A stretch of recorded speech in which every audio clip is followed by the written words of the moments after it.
Hi everyone. Testing 1, 2, 3. Hopefully I'm live. Vita player, thank you so much for coming over to my live stream. Hi. Hello. Am I live right now? Hopefully I'm live. I'm very sorry. I'm very sorry. Gosh. Hopefully I'm live right now. So today's actually going to be very special because it's going to include multiple different long videos for me to react to. So like this video itself is 24 minutes, go to 25 minutes. So including my reaction is going to be 30 minutes for the first video. Hopefully this video right now is 4:26 p.m. Hopefully when I'm done, it will probably be before 7 p.m. I normally want to end my live stream before 6 p.m. because case in point, you also know that 6 p.m. in Singapore is more to hi Jane! How are you doing? Okay, so on the way to the office and saw you live. Oh my gosh, thank you so much. Oh wait, now it's 4:30 p.m. already. Oh my gosh, 加油! Thank you so much for being so supportive to my live stream. How do you do? I saw your recent videos. I go to comment later to show support. Hello gamer, how have you been? Thank you so much. Hey man, hey. Jane, I saw your video on your channel just now. Yeah, can you do me a favor? Can you shout out yourself, please? A bit busy right now. I need to do my reaction videos because today's reaction videos is going to be quite long. Like literally the first video is 24 minutes. So if you round up 25 minutes plus my reactions, it's going to be a long time. And this is just the first video. I'm going to react to 6 different videos, which tally up to not enough time. Because you also know I normally try to end things before 6 p.m. because 6 p.m. is normally the time in Singapore where people end their school or end their work or take their bus home or just start cooking or maybe start eating dinner 6 p.m. So 6 p.m. is like maybe take the MRT trains back home, take a bus home, or just end work at 6 p.m. around there. So 6 p.m. is it's about a sweet spot. That's why. Yes, Jin, can you do me a favor? Can you shout out yourself first? Like, Lord Hi Gamer. Bro, why is so hurry? Because this video is this live stream is gonna be quite rough. I try to end this before 6 p.m. lah, but right now it's already 4:28 p.m. And you also know normally my live stream ends take like 3 hours. So by the time I finish, it could be 7:30 p.m. Hopefully it's not 7:30 p.m. lah, because by the time I still have to cook dinner. Gosh, not just for me, but for my family as well. So yeah, a bit rush. Gosh, yeah, Lola Gamer, since you're here, right? Can you do me a favor and help support Bear Jean as well? She do Twitch live stream and also she have a YouTube channel as well. Thank you so much. Please help support her channel. Yeah. I don't know how to shout out on YouTube. Just type in your link. Maybe I'm not sure if my can you tell me if you can send a link or not? Copy paste, Ctrl+C, Ctrl+V your link, or maybe you can go Boo Bears, something like that. Aloha Gamer, please do me a favor and help support her as well. Thank you so much. Thank you. Alright, let's get on with the video. First things first, let's do audio check. Audio check 1, 2, 3. Alright. I'm looking for a soda to replace Diet Coke in my life. Alright, okay. Hopefully audio check is good. Jane, you normally do live stream, right? At the start of live stream, I think you also recognize that audio check because sometimes the audio and visual doesn't sync up. So it can be like, hello, how do you mean? The mouth and the lips doesn't sync up. What you hearing and what is 3. Alright. 3. So every single clap is a huge sound. Boom. You can see the spike in the amplitude of the volume. So it's like boom, boom. What if it's like a boom then, or something like clap first then boom. I think you also know that the audio's offset. So anyways, let's start. Okay. Maybe let's make a theory. Sorry, let's make a film theory. Okay, I really go live now. But you sort of get it right. You used to live stream last year. I know I was there. Okay, focus. Let's make a FNAF theory, the production team. Help us! Hey, don't make me laugh, man. Okay, focus. The start of that's a good one. That's actually a good one. Hi everyone, it's me, and today Diet Coke can MadPad stop Seriously? Okay. This will be my intro, okay? Sounds good? Sounds good. Alright, let's start.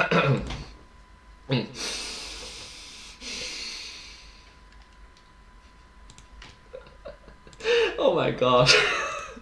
Hi everyone. Sorry. 3, 2, 1, and start. Hi everyone, it's me. And today, Diet Coke. Can Mad Pats actually stop? Seriously? Let's find out. I'm looking for a soda to replace Diet Coke in my life. Can This you is your opportunity, sodas of the world. Impress me. I am here to be impressed. Wow. Will you rise to the occasion, though? We'll see. Theory.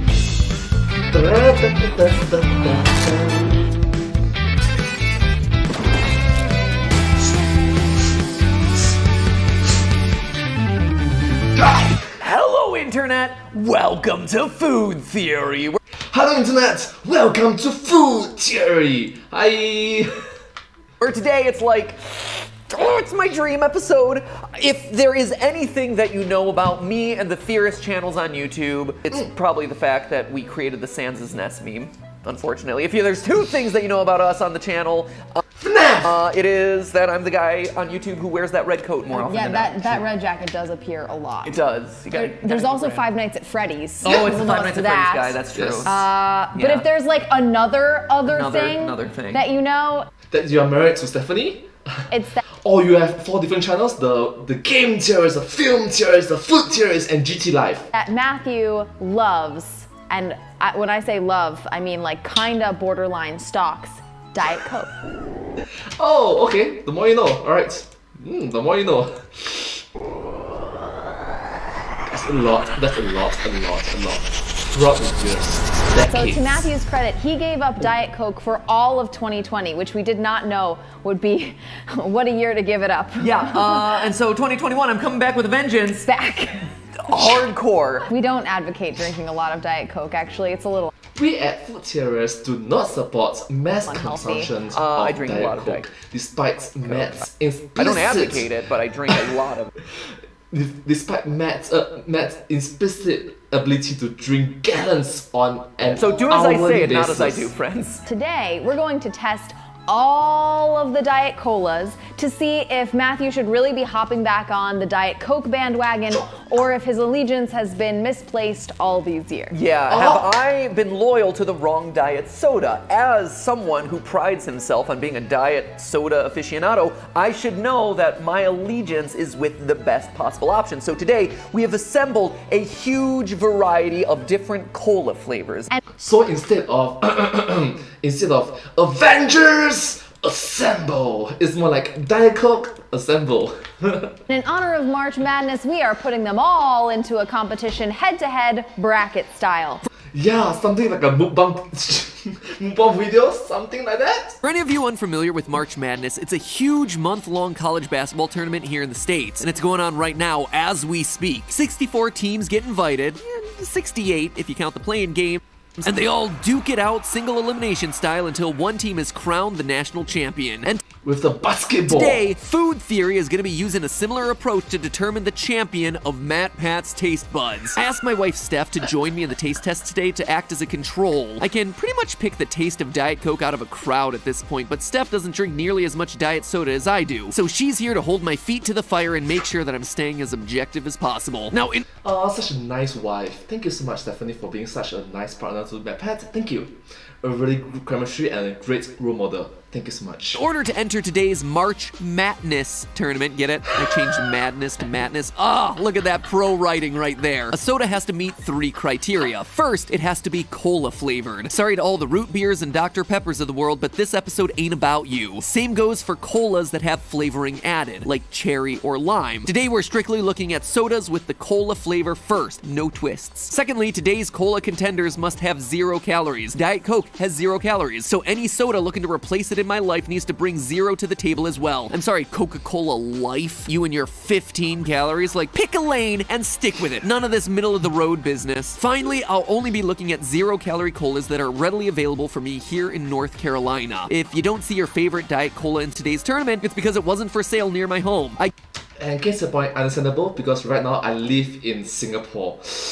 different part of the world. Understandable? Let's continue. Get that a lot of great options probably maybe got left out of the tournament, and please let me know if we've missed any in the comments below. But if It's a all right. soft drink is actually gonna supplant Diet Coke in my day-to-day life, well, I gotta be able to actually drink it on a regular basis. With all that being said, let's get pouring, friends. Over the teeth, over the gums. Look out, Matt Pat, here it comes. Let's pour!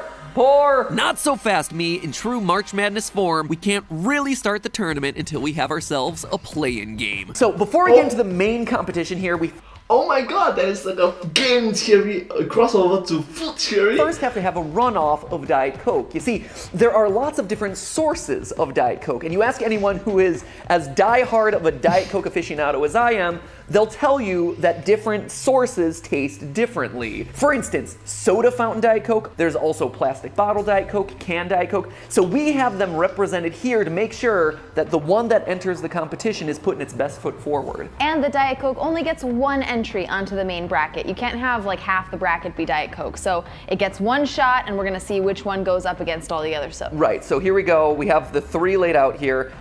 Straw ready? Straw ready. Let the Diet Coke off begin. These have been poured without me seeing them, but I can tell you that is the can. 100%. Yeah, that's the can. Right? It's weird because it's the same thing, but you can tell they're different. It might be the bottle. That might be the bottle, because it wasn't. Nope, that's bottle. Well, we'll see. We'll see. This is weird. They are very distinct across the board. Oh yeah, that's weird. This one is slightly sweeter.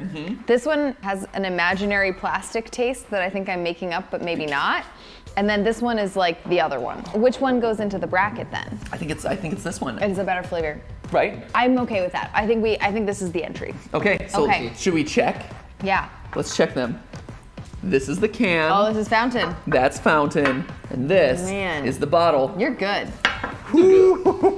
Told you. I'm very serious about this one. So with that being Very said, serious. Fountain, Diet Coke moves into the main bracket, and now the competition actually begins. Get these out of here. Get these garbage Diet Cokes out of here. So at long last, we finally had our bracket for the first round of March Madness. We decided to generally give the top seeds to the big top-selling brands, with mid-level seeds going to the medium-sized brands and indie bottlers, and the lowest seeds going to white-label grocery brands, which meant that our first-round matchup was between the top-seeded juggernaut of the competition, Fountain Diet Coke, and First seeded and 16th seeded.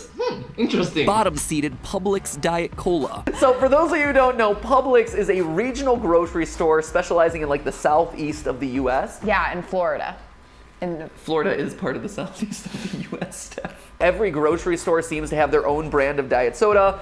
In order to fill out 16 slots on the bracket, we needed to dip into a lot of those. we dug deep, guys. So there we go. Will this be a March Madness style upset? Let's see. Alas, 'twasn't an upset. While we technically didn't know the identities of the two soda samples, it was pretty obvious to us which cup contained the #1 selling diet soda in the world. I think the winner here, clearly, is the Diet Coke. Yeah, the Publix brand, definitely much more sweet, which is good and has a solid soda flavor, but I think the balance of sweetness to like acidity and carbonation just works better with the Diet Coke here. Yeah. Or #2. I don't know if it's Diet Coke, but I think #2 is the winner. It is number Who's 2 the the Diet winner? Coke? Yeah. It is. Ding! Round number 1 goes to Diet Coke. Next up was 8th-seeded SodaStream Diet Cola versus 7th-seeded Boylan Diet Cane Cola. Boylan is a small bottling company that started making birch beer in New Jersey back in the 1890s. We found Wow. it for sale at one of the soda Literally centuries. specialty shops near our house. And it's arguably the most old-school bottler in today's tournament. While it's true that Coca-Cola is the original cola, Boylan has stayed true to their original recipes and methods for over 100 years, whereas the big boys started to take on things like corn syrup and plastic bottles along the way. SodaStream isn't really a soda as much as it is a machine, a system that allows you to make your own soda from home. Now, one of these two Diet Colas really stood out to us, and not in a good way. Oh! This one, No, this one. really? This one. It's cough syrup. Oh God. Oh. It's so bad. Oh, it's terrible. Why is that so bad? It even smells like cough syrup. Oh yeah. Oh! What is this? It's very strong. Wow. But it does have, like, again, if you're going to cola for that medicinal flavor, whatever 2 is, is it's intense. Turpentine. It's terrible. I do feel like the paint has been stripped off the roof of my mouth. I know. And yes, that means I've been eating paint chips all these years. We assumed cup number 2 was the soda stream and that we had somehow miscalibrated the machine or something, but we were certainly wrong. Number 1 is SodaStream. No way! Really? Wow. Maybe Boylan's makes lots of other sodas. I'm sure their other sodas might be totally lovely. This is not it. Just Oh coats my your tongue and stays on It it. smells so bad. In all honesty, we weren't really huge fans of the SodaStream's Diet Cola either, but got past this round. To be fair, Boylan was very upfront about the fact that their soda pops are unique, bold, and quote, are best savored, not slugged down. Their original non-diet pure cane cola is one I'd definitely be curious to try out. I imagine it'd be a bit like stepping back in time. With our first minor upset in the books, it was time for our 7th-seeded caffeine-free Diet Pepsi to face off against 11th-seed Zevia Cola, which is a 0-calorie soda that uses the plant-based and supposedly healthier sweetener stevia. Unlike the other colas in the tournament, Zevia is clear-colored, so we had a pretty good idea which cup it was in. Still, we did our best to stay impartial. Wow. Unless we got Crystal Pepsi from back in the 80s, something tells me that this one might be the caffeine-free Diet Pepsi. But, you know, I'm gonna try to judge as neutrally as possible here. Ultimately, Steph and I determined that we just don't really like stevia as a soda sweetener. Let me see the faces. Okay. It's more towards. And. Stevia really overpowered the cola flavors with its sweetness, and it lingered on our tongues for a long time too. I'm actually not a big fan, and for me, I actually love the idea of stevia. I wish I liked stevia. I want that one to win, but for me, it's too sweet. Unfortunately, Zevia, you were good, but not enough to beat the heavy hitter that is Diet Pepsi. Yeah. Our next matchup was Diet Right Cola against Pepsi Zero Sugar. This is a battle of old versus new. Diet Right, the first Diet Cola ever, has been around since 1958. Meanwhile, Wow. Pepsi Zero Sugar didn't hit the scene until the 21st century. Wow, that's a long time. That is more than half a century. Wow. To say this one was close. Both Steph and I had difficulty telling them apart because they tasted so similarly. In the end, Pepsi Zero Sugar eked out the win, but let it be known to all you Pepsi Zero drinkers out there, if you're looking to ditch the sweetener aspartame, which is an artificial sweetener that you're really not allowed to use in a worryingly large number of countries out there in the world, you might want to try Diet Right, which uses Splenda brand sucralose instead, supposedly a healthier alternative. Next up, Diet Shasta Cola versus Coke Zero. Technically, it's now Coca-Cola Zero Sugar because they tweaked the recipe a few years back, but let's get real, no one's ever gonna call it that. It's not happening, Coke, and I'm not gonna pretend like it's happening. Shasta is a soft drink manufacturer here in the States that offers, as they put it, quote, a value-priced soft drink line. For me, I always knew it as the soda of choice for post-game T-ball snacks because they came in squatty, kid-sized cans. Probably a bad omen for old Shasta that I remember the cans more than the soda itself. Who knows? Maybe they've changed their recipe since the 90s, but as a lowly 13th seed, Diet Shasta Cola has its work cut out for it against the 3 seed of Coke Zero. Ooh, that's good. That's very pleasant. I like it. Mine was not. Really? No. Mine was really chemically. Mine was not a winner. Yeah, 1 takes it. Probably Coke Zero. Yeah. This is, let me explain what this flavor is. Not good. That's the flavor of that one. It does have a really synthetic aftertaste that just doesn't work. Number 1 is the winner. What was number 1? But recognizably, this is just depends on individual to individual. Maybe you like it, maybe you find it a bit disturbing. It's there's a saying in Chinese, 情人眼里出西施.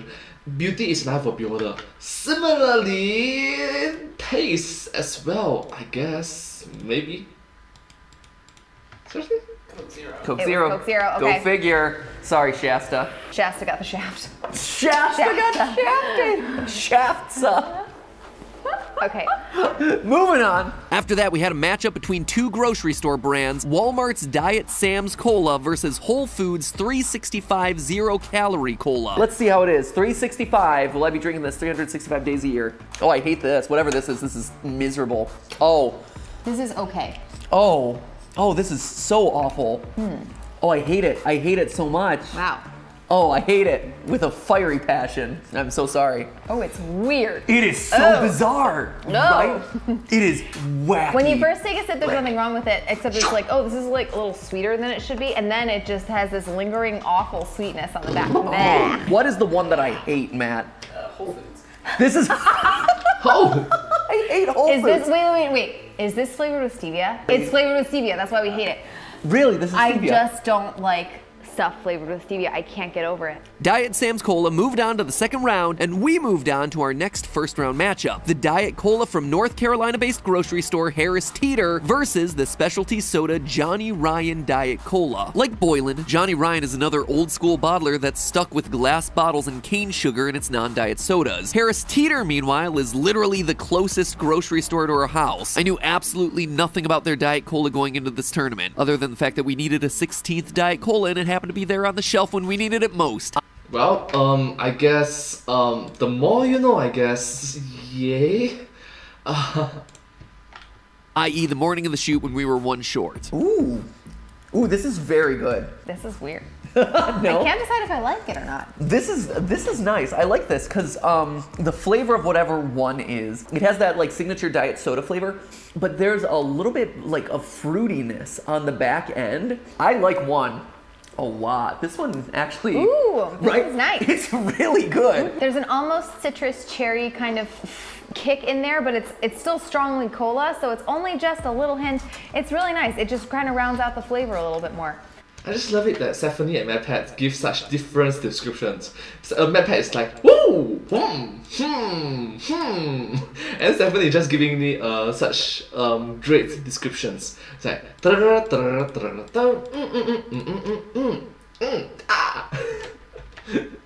That one has some kind of taste in there too that's not, it's kind of weird. Look at MadPat's face, it's like, I don't know. I was like, I can't decide if I really enjoy that. Nope. So Yeah. I would say number one takes the round. Matt, what's number one? Hands down. Harris Teeter. No Harris Teeter? way. No way. Aww. No way. I'm so sorry, Johnny Ryan. I was rooting for that one I to be thought this for one. sure that this was going to be the Johnny Ryan because I'm Darn like, it. oh, this is the sort of flavor that you can only get out of like a specialty handcrafted thing. oh, interesting. It's like the underdog. Wow, this is great. Oh Well- man, we might have ourselves the shocker upset favorite here. And yet The dark horse. another shocking upset came right on its heels when another North Carolina-based grocery chain, Food Lion, narrowly edged out Diet Pepsi with its Diet Cola. You heard that right. The North Carolina-based supermarket Food Lion, which you've probably never heard of, has a Diet Cola that was capable of edging out the Diet Pepsi in our very highly scientific test that we're running here today. I will... Yep. Very highly scientific. Only you can only repeat this with two individuals. was shocked. Well done, North Carolina. Way to represent. So it was a strong finish in the first round for our regional grocery chains, with Food Lion and Harris Teeter both pulling out surprise victories. But plenty of big names still made it through as well. Coke and Pepsi each sent 2 products to the second round, and with SodaStream and Diet Sam's Cola also in the mix, it was anybody's guess as to who would be named Top Pop. Round 2. What do Fight. you call it, Steph? I'm a soda. Soda versus You pop. grew up as pop. I grew up as a pop man. Up in the Midwest, we call it pop. Well, and here in the South, it's all universally Coke. So you'd go into a restaurant and they'd be like, what kind of Coke do you want? And you'd be like, I want Dr. Pepper. You guys down here in the South are just chaotic. Yeah, let us know what you are. Are you pop, soda, Coke, or something else? I'm guessing with something else. Other. In the second round, 可口可乐. both sorry. Coke products I'm sorry. walked through Gotcha. easy wins. Coke Zero was decidedly tastier than Diet Sam's Club, and Diet Coke was a slam dunk against SodaStream, no questions asked. The matchup between Diet Pepsi Caffeine Free, or as a normal human would call it, Caffeine Free Diet Pepsi, and Pepsi Zero was close, but in the end, Steph and I chose Diet Pepsi Caffeine Free as the winner. But the second round matchup that really delivered was the Battle of the South, Harris Teeter Diet Cola versus Food Lion Diet Cola. This is really good. So is this one. These are really good. Both of these, I wish both of these could go through because I think that both would have a chance at taking out some of the heavier hitters.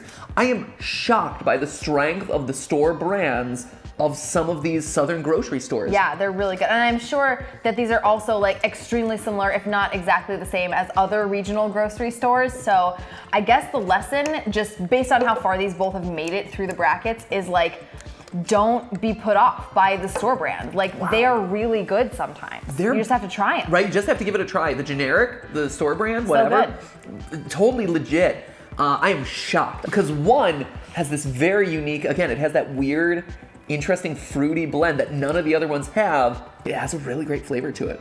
You said number 1 is your favorite? One is the favorite.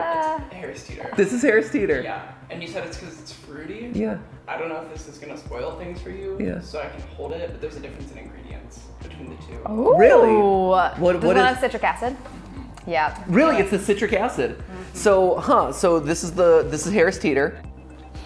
So Harris Teeter moves on. You know, it's the same difference that we found between Fruit Loops and Apple Jacks. Citric acid Makes such a big KFC as well. difference. really apparently. makes a huge. It's also the thing that made a huge difference with the KFC episode. Citric acid just runs our worlds. We don't even know it. Citric acid is like the magic ingredient in all of these recipes. Wait a minute, I literally just had some oranges. Wow. Huh. Some lime lemons? This is really good, guys. I'm really excited about Mandarin this. orange. This could take it. And with that, our final 4 was set. First up was Diet Coke versus caffeine-free Diet Pepsi. As soon as the 2 samples touched my lips, I could tell which was which. I also knew I preferred Diet Coke, but I kept that to myself and sat back and let Steph decide her favorite between the 2, just to make sure I wasn't bringing my own bias to the table. Okay, then I'll go first. I prefer number 1. Diet Coke wins Wow. it. Oh man. Wow. Moving Oh, on to the no. finals. The other Final Four matchup was our Cinderella story. 13-seed Harris Teeter Diet Cola versus 3rd-seeded perennial powerhouse Coke Zero. And unlike the previous round, Steph and I didn't see eye to eye. I definitely preferred cup number 1, and she definitely preferred cup number 2. Eventually, we decided to rock, paper, scissors for it. Ready?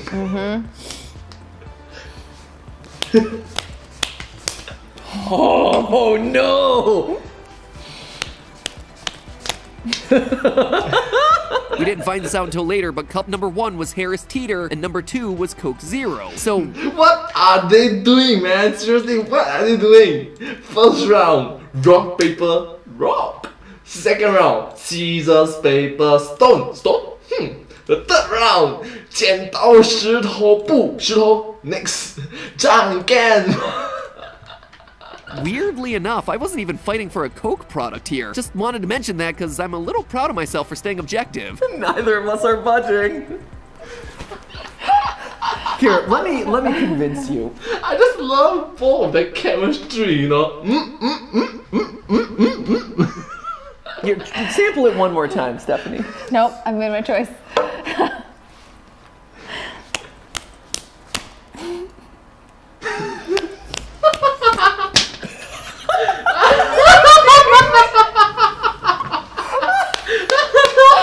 After 6 consecutive rock, paper, scissors ties, we took it as a sign from the universe and opted to have a 3-way championship round. Diet Coke versus Harris Teeter Diet Cola, the underdog, versus Coke Zero. To be honest, at this point late in the day, we'd tested these finalist colas so many times, their identities were pretty obvious to us as soon as they hit our tongues. 1.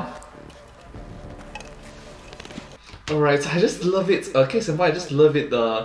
Is it 1, 2, 3, 4, 5, 6. First round, rock. Second round, rock. Third time, rock. Fourth time, rock. Fifth time, stone. Sixth time, paper.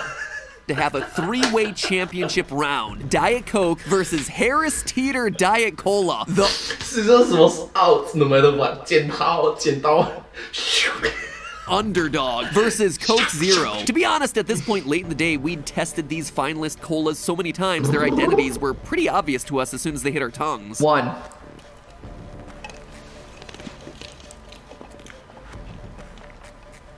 Very mild. Yeah. Good. It's okay. It's fine. It's fine. It's Diet Coke.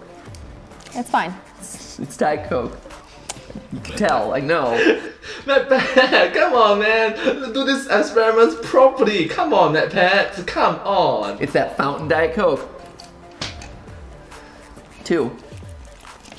Harris Teeter. It's got that fruitiness on the bottom. It does, you know? It That's does. nice. It's real nice. Nice. Kind of like it. It's real good. 3.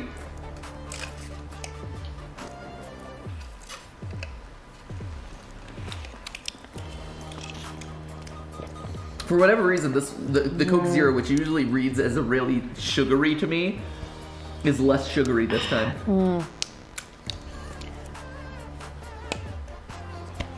I stand by my Coke Zero. No. Huh, interesting. Very interesting. Don't you think so too? Because you must recognize that Stephanie was being so like doing that experiment properly. She was like, shh. That map is just falling. It's like, yep, this is Diet Coke. This is. Number 3, bloke Coke. Give it to me. So Steph, you're going with number 3? Number 3.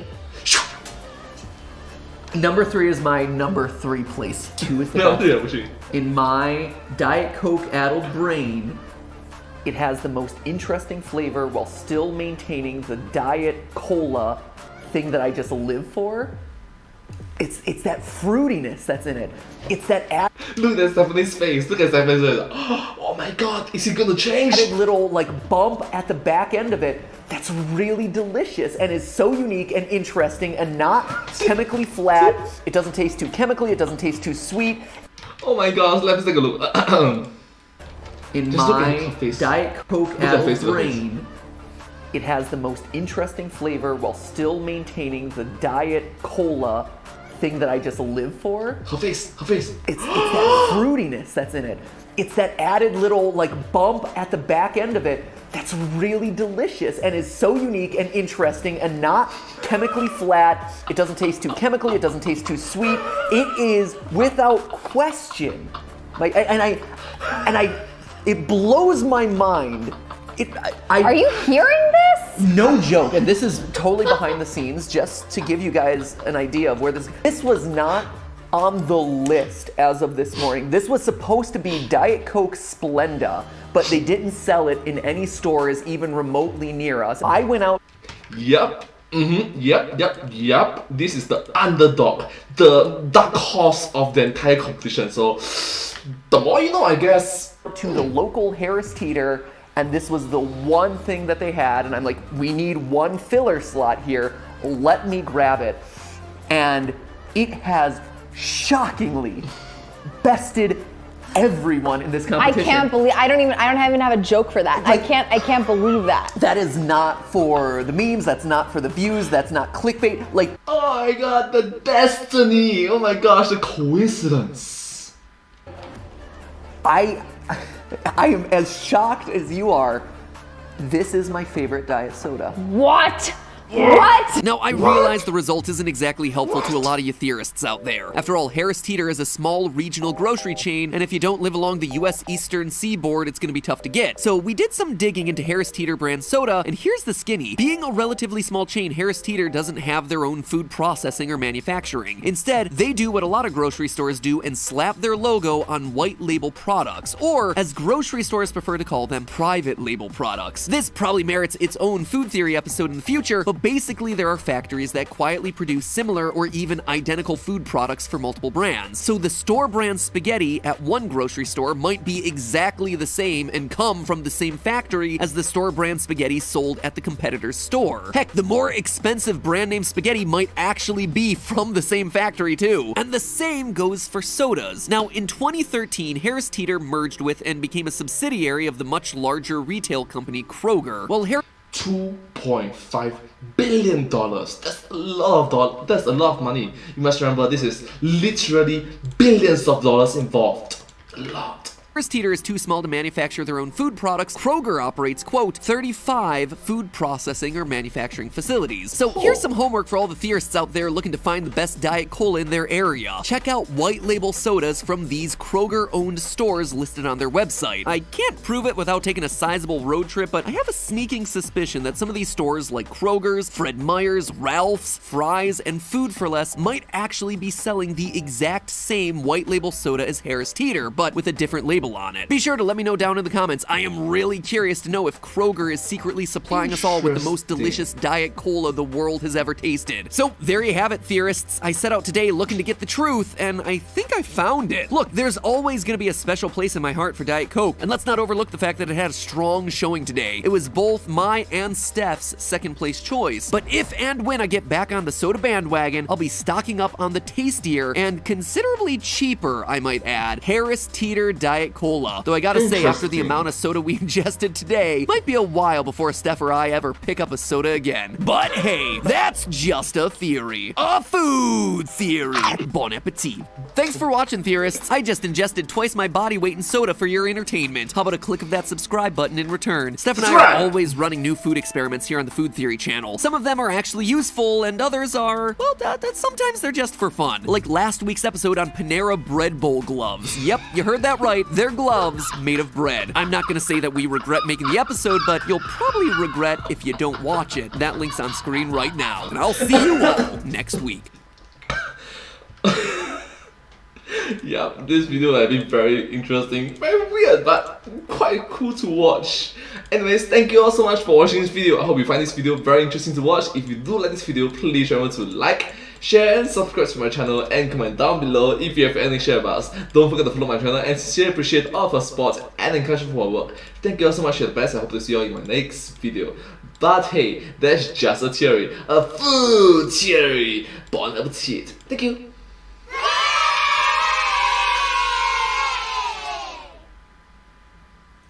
And I hope to see you all in my next video. Bye bye so much. Thank you so much. Please remember to subscribe. 30 minutes. Wow, it's a long video. Oh my gosh. I really go live now. What's up? Hello, internet. I just love that Jane there.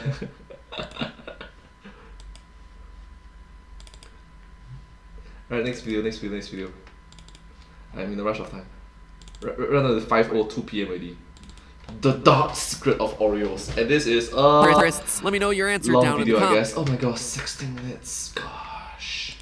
If you notice, there's a Pop quiz lag, or right? pop when quiz I'm speaking while the video is going on. Yep. It just shows how my computer is doing. Not the best. Not the best. Yep. See?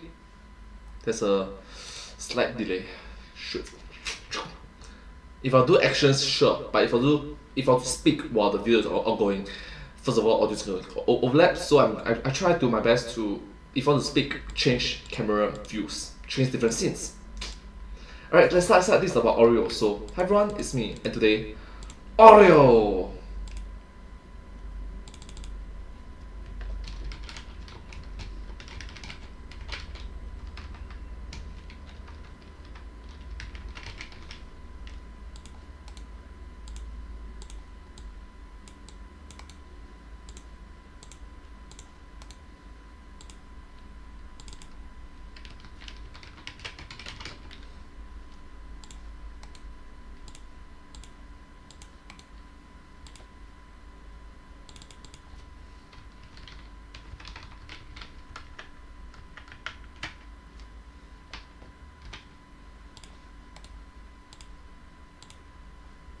Hi everyone, it's me and today.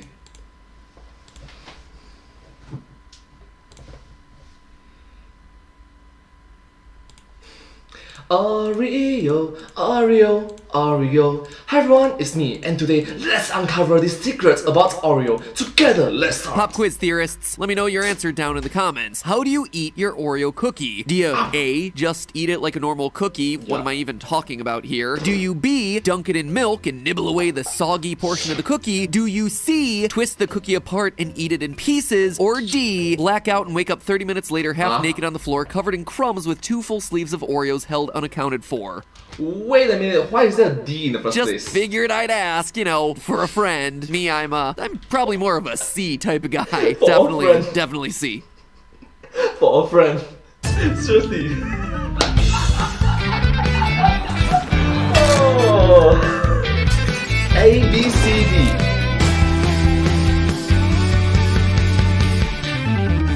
Hello, Internet. Welcome to Food Theory. Hello internet, welcome to Food Theory. Hello.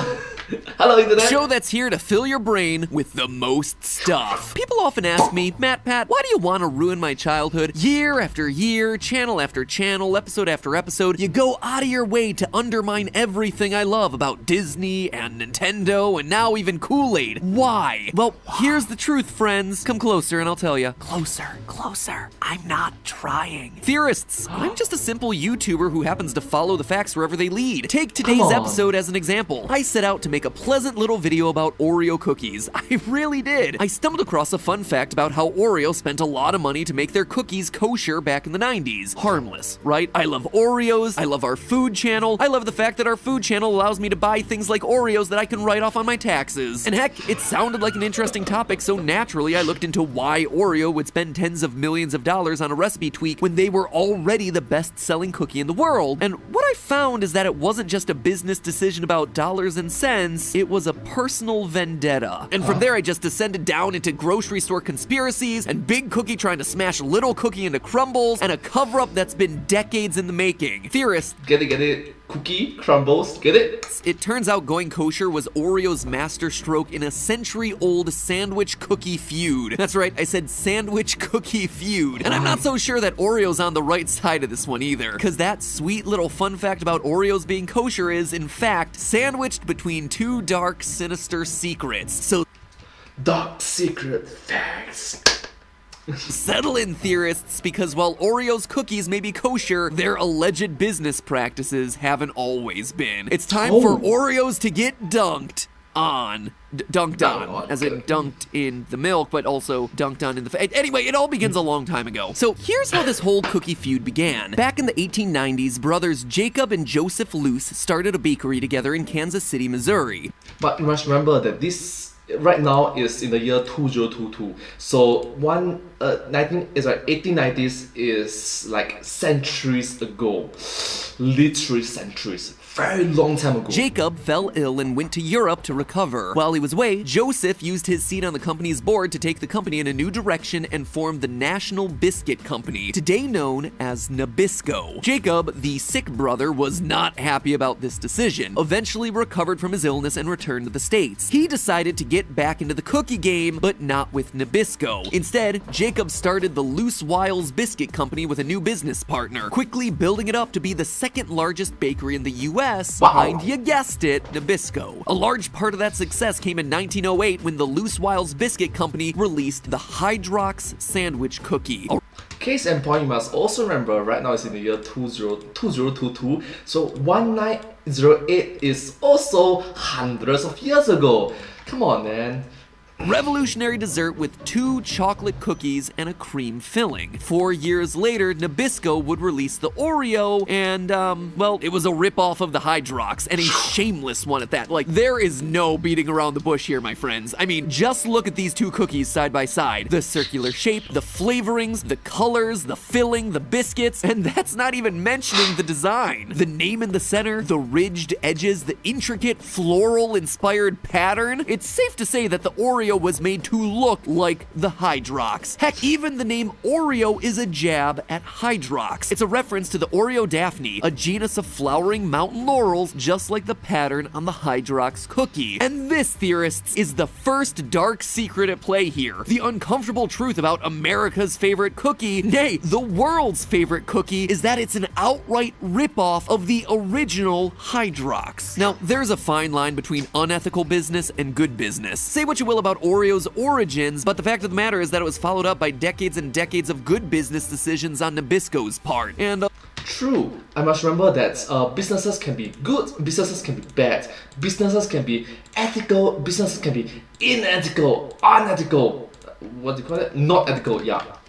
No ethics. a lot of questionable ones on Hydrox's end. Today, the original sandwich cookie has faded into obscurity, while the imitator cookie is a beloved icon the world over, and that's all thanks to marketing. First, we have got to talk about the names here. I mean, why on earth would someone name their cookie the Hydrox? Like, you might as well have named the thing hydrogen peroxide at that point. Elon Musk is master of strange names, and even he wouldn't name his kid Hydrox. But what's crazier than the name Hydrox is that Loose Wiles actually wanted for for a chemical-sounding name. They named it Hydrox to recall the purity of water, as in the chemical compound of hydrogen and oxygen. See, Hydrox hit the scene at a time when other food companies were literally putting stuff like chalk, sawdust, and even sulfuric acid into food products. So purity was a really appealing marketing claim, and for a time it worked. People loved their Hydrox, and Oreos operated at a loss for years. Perhaps Oreos would have gone the way of Hydrox, but then came the advertisements. You see, Good PR. Hydrox was annoyed that Oreo copied their idea, and understandably so, but Loose Weil made the mistake of letting that pettiness creep into their ads. For decades, the Hydrox was presented to consumers not as a delightful, delicious snack, but as the first sandwich cookie. But who cares about being the first? It's about what you deliver to the person buying you. And while Hydrox was busy stamping their feet and whining about copycats, Oreos just emphasized the fact that they were fun to eat. It's fun living on a ranch, but who's having the most fun? He's riding a pony, but they're eating Oreo cookies. Delicious Oreo cream sandwich. Not to pile on here, but compare that outrageously wholesome slice of Americana to this Hydrox commercial from the 80s. You like a creamy center? Here's a creamy center. Thick, delicious, creamy. But you gotta remember my name, Hydrox. Hydrox, don't forget, Hydrox. Yeah, that one makes me really want to eat your cookie. So, You must remember different target audience who eats your sandwich more, your cookies more, sorry. Kids or adults? You pick a side. to recap what we just witnessed, that was a television commercial in which a Hydrox cookie reveals himself to the audience, then gets arrested for it. Anyway, hindsight is 2020, and from where I'm sitting, it's pretty clear that Oreo had the stronger marketing strategy for, like, the entire 20th century. Yes, centuries or decades worth of good advertising, yeah. And the kicker is that Nabisco actually started charging more for Oreos in order to make Hydrox seem like the crummier cookie. Anyway, long story short here, Oreo managed to turn its lagging sales around in the mid-1950s, overtaking Hydrox to be the best-selling sandwich cookie, and they've never looked back since. But despite being bested by Oreo at every turn, Hydrox always had one ace in the hole. Its recipe was kosher, whereas Oreo's was not. The Loose Wiles company did make one smart move early in its founding. In 1924, they partnered with the Union of Orthodox Jewish Congregations of America to create the first kosher certification agency in the United States. Hydrox was one of the first to get approved. This move earned Hydrox a lasting commitment in the Jewish community, even to this very day. Now, let's take a moment to clarify what being kosher actually means. If you're Jewish, you could probably skip ahead a minute or two, or, keep watching to make sure that the Jewish researchers that I had working on this episode aren't speaking out of turn. If not, well, shalom internet! Basically, the Jewish religion calls for its followers to follow kashrut, which is a set of dietary laws that describe what Jews can and can't eat and how they can eat it. In chapter 11 of Leviticus in the Torah, God gave Moses and his brother Aaron rules for the children of Israel. There are rules for everything that roams the earth, swims in the seas, and flies in the skies. But the only rule that applies here is this, quote, "Whatsoever it parteth the hoof and is wholly cloven-footed and cheweth the cud among the beasts, that may ye eat. Pigs have cloven hooves, but they do not chew their cud. Therefore, they are not kosher." That is why Oreos were historically considered treif, or non-kosher. The original recipe called for lard to give that white cream center its tasty, buttery texture. Lard is rendered from pig fat. That's right, what's that creamy stuff in the middle of an Oreo cookie? Well, amongst other things, pig fat. Anyway, lard worked fine in the white creamy stuff for decades until the public started to get concerned about saturated fats, at which point Oreo adjusted its recipe to use hydrogenated vegetable oil instead. At that point, Oreo found themselves with a cookie that contained fully kosher ingredients, but they didn't have kosher certification because the kitchen and utensils used to prepare kosher food have to be cleansed as well. And for a company of their size, obtaining that certification would be no small or inexpensive undertaking, as it meant Nabisco would need to get their factories kosherized, which, by the way, is apparently a real word. I looked it up. Nabisco knew the price tag of kosherization would be massive, but it would be worth the cost, right? Who wouldn't want more customers in the Jewish community? Well, it's not that clear clear cut of a story. The market for kosher cookies is pretty teeny. Less than 2% of the US's population is Jewish, and a minority of those, only about 20%, actually keep kosher. Worldwide, there are about 14 million Jewish people around the world in 2010, representing 0.2% of the global population, and of those, only 50% stay kosher. So at most, you're talking about maybe 7 million new customers for a cookie that is already dominantly the #1 cookie in the world. And yet, in 1994, Oreo pulled the trigger and began what's likely the most expensive corporate kosherization of all time. Why'd they do it? Well, it's not as though Oreo made their true intentions public knowledge. The company claims that it was all about ice cream. A lot of kosher certified ice cream companies apparently wanted to partner with Oreo, but couldn't because the cookie brand wasn't certified. And I recognize that from my point of view as someone who lives in Singapore. There's my friends who are Muslims, my Malay friends, they cannot touch the foods that have like pork in it.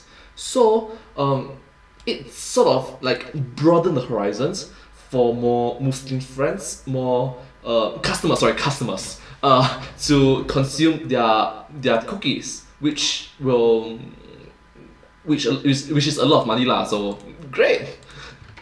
But really, the choice to go kosher came with an added benefit for Oreo, and this benefit was both business and personal in nature. The kosher niche market was pretty much the only thing that their old rival Hydrox had going for them at that point. By going kosher, Oreo realized that they might finally be able to put their nemesis Hydrox out of business for good, and that's exactly what happened. 4 years and tens of millions of dollars later, Oreo finally got their kosher certification, and by 2003, Kellogg's, who owned Hydrox, stopped making the cookies altogether. Hydrox, the original sandwich cookie, had finally been done in by the copycat. That is, until a few years ago when Hydrox came back. In 2015, a small candy company that thrives on nostalgia called Leaf Brands decided to bring back the original sandwich cookie. A return that would, go figure, also come packaged with an $800 million complaint filed against Oreo's parent company, Mondelez International.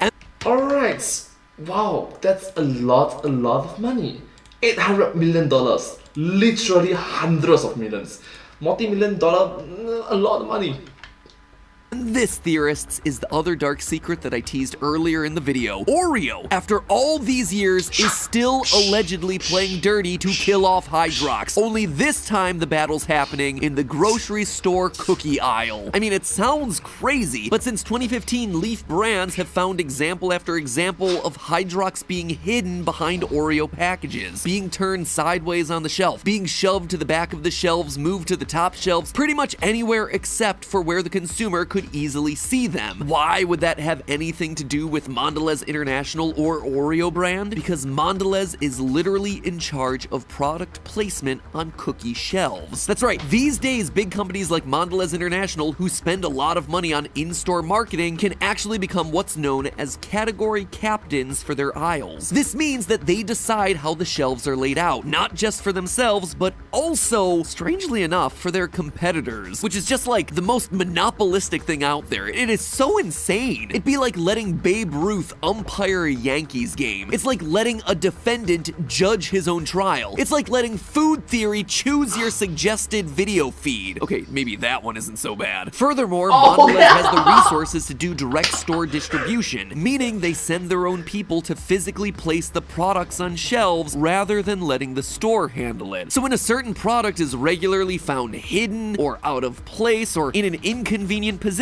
there's a good chance either the category captain or the person stocking the shelves is to blame. And in Hydrox's case, Mondelez is often both. Basically, these days, the grocery store is cutthroat and there's no place for the little guy. So does this mean that Hydrox is doomed yet again? Has it slipped to the bottom of the milk glass and gotten soggy and inedible? Not so fast. If Hydrox wants to be the little brand that could, ironically enough, they just need to go back to their roots. Just like the cookie, this story is coming full circle. Remember how I said in the early 20th century consumers were really concerned about food purity because of the literal poisons that were being stuffed into the food that they were purchasing, and that's why Hydrox got their name? Well, today we seem to be going through that exact same process, asking ourselves what we're eating and if it's doing more harm than it's worth. And wouldn't you know it, but Leaf Brands is producing the reborn Hydrox using the original Loose Wiles recipe, which calls for all non-GMO ingredients, including real cane sugar and real vanilla. Realistically, Hydrox is gonna get way more bang for their buck advertising as a healthier alternative to Oreo rather than sticking with the same griping and borderline flashing that they'd been doing for decades. And best of all, we know that that strategy can work in the face of juggernauts like Oreo, Nabisco, and Mondelez. Let me introduce you to Tate's Bake Shop, a small brand of chocolate chip cookie that, in less than 20 years, broke through the crowded cookie market to give Mondelez, a company that made billions in the cookie aisle, a run for their money. The reason Tate's Bake Shop was so successful was that it was a premium product made with the same ingredients that you or I would use to make cookies. Chocolate chips, unbleached flour, butter, eggs, vanilla, you know, normal sounding stuff, not chemical names. And it worked. People were snatching them up, causing an upheaval in the chocolate chip cookie market strong enough to get Mondelez to purchase the brand for $500 million in 2017.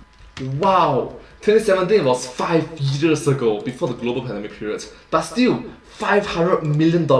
It's literally hundreds of million dollars. Multi-million deal, man. Multi-millions. Hydrox has the same advantage, so use it. Why not try something different? And if you don't mind, might I suggest starting with the name? But hey, speaking of fresh, healthy ingredients, maybe you should try something different today, like HelloFresh, the sponsor of today's episode. Theorists, do you want 12 free meals delivered right to your door with zero delivery charge? No nothing? Just free food immediately on your doorstep? Well then listen up. Go to HelloFresh.com by clicking the code down in the description and use the code FOODTheory12 to get 12 free meals, including free shipping. Heard that right, 12 meals all delivered right to your door for free. Like, if that's not a deal that's worth giving a try, I don't know what is. HelloFresh sends recipes and meal kits straight to your door every week. And let me tell you, the ingredients arrive on time, they're fresh, and the meals are delicious. Running 4 channels that produce 6 videos a week, plus having a 2-year-old, my time is pretty tight these days. So having the meal decisions and ingredient shopping taken care of by HelloFresh is a lifesaver, meaning that my free time stays free. I'm not having to run as many errands or choose what to eat. It is there for me on the doorstep, giving me more time to play with Ollie, to relax, and read up on the disturbing histories of all my childhood favorite brands so I can ruin them in the series for you. Seriously, for our family, HelloFresh helps me avoid just grabbing fast food for every meal. It works a variety of high-quality meals into our week, avoids getting into recipe rut, and has really cut down on my blackout sandwich cookie binges. HelloFresh is an absolute lifesaver. It's also an earth saver. HelloFresh's carbon footprint is 25% lower than that of meals made with store-bought groceries, and they gave over 4 million meals to charity last year. So thank you to HelloFresh. I really appreciate your sponsorship. And also sometimes I dream about your garlic bread. Remember, theorists, link is in the top line of the description, HelloFresh.com, and Food Theory 12 at the checkout for 12 free meals, no delivery fees. And lastly, remember, it's all just a theory. A food theory. Bon appetit. Thank you all so much. Thank you all so much for watching this video. I hope you find this video very interesting to watch. If you do like this video, please remember to like, share, and subscribe to my channel, and comment down below if you have anything to share with us. Don't forget to follow my channel, and I hope to see you in my next video. Thank you so much. Thank you, and I hope to see you all. Bye bye. But hey, that's just a theory, a food theory. Bon appetit. Thank you.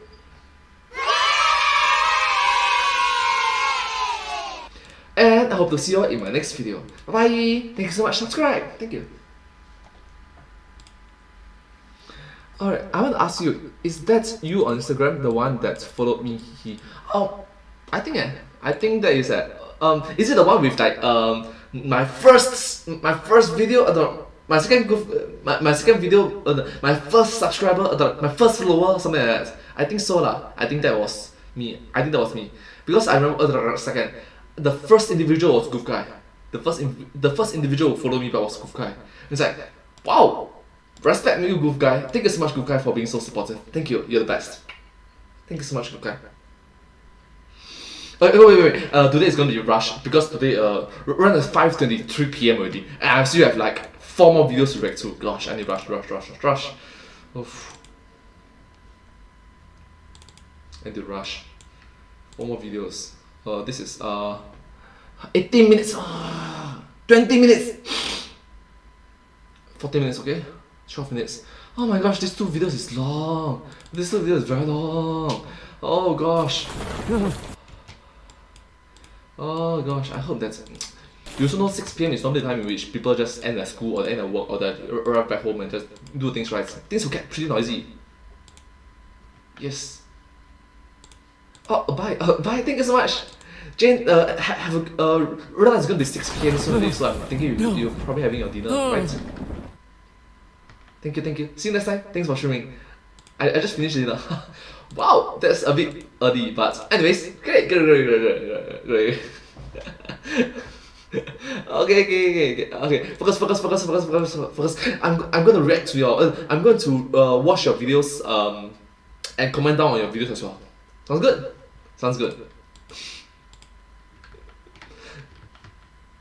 Okay. Focus.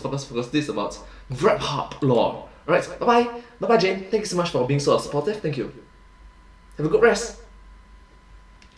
Sorry. Hi everyone, it's me. Focus. Hi everyone, it's me, and today.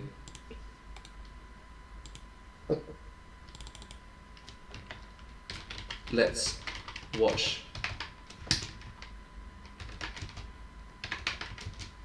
this.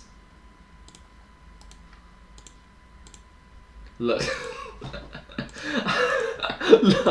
Literally look. Okay, take care. Bye. Jane, thank you so much for being so supportive. Thank you so much. Thank you. Bye. Okay, and today let's watch this. Grubhub.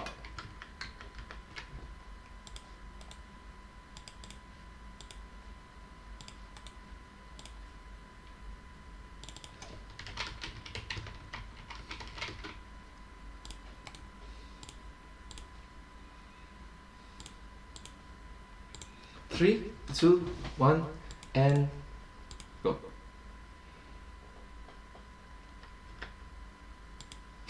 Hey! Hi everyone! Sorry. 3, 2, 1, and go. Hey! On time. 3, 2, 1, and start.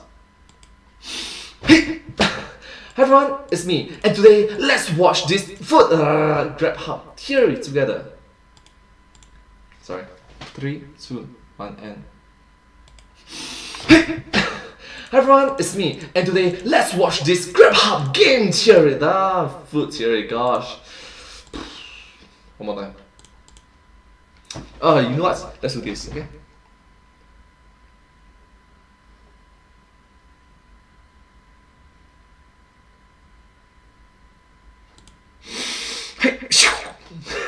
Hi everyone, it's me, and today let's watch this Grubhub game.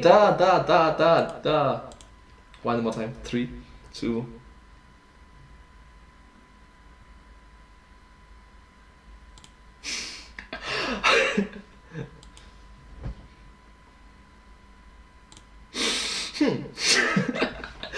Hi everyone, it's me, and today let's watch this Grubhub theory together. Let's start. No! Grubhub. No! Oh my gosh. Why am I making such silly mistakes?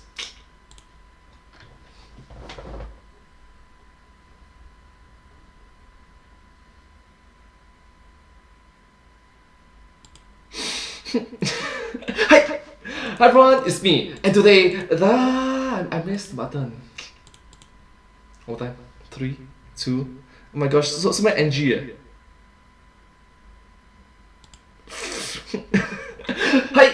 Hi everyone, it's me, and today let's watch this Grubhub theory together. Let's start. No! A dream. No. Nightmare's dream. No! A nightmare. No! Grubhub nightmare.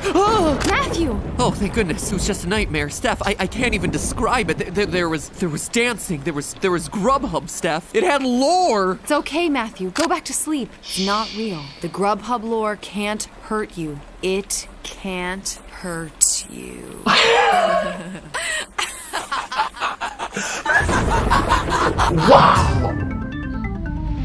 Wow, that's meta. A dream in a dream.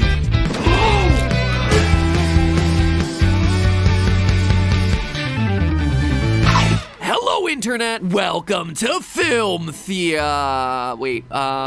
Theory? What? Oh, okay. Hello, Internet. Welcome to Food Film. Hello internet, welcome to Film Theory, Food Theory. Hi. Sorry.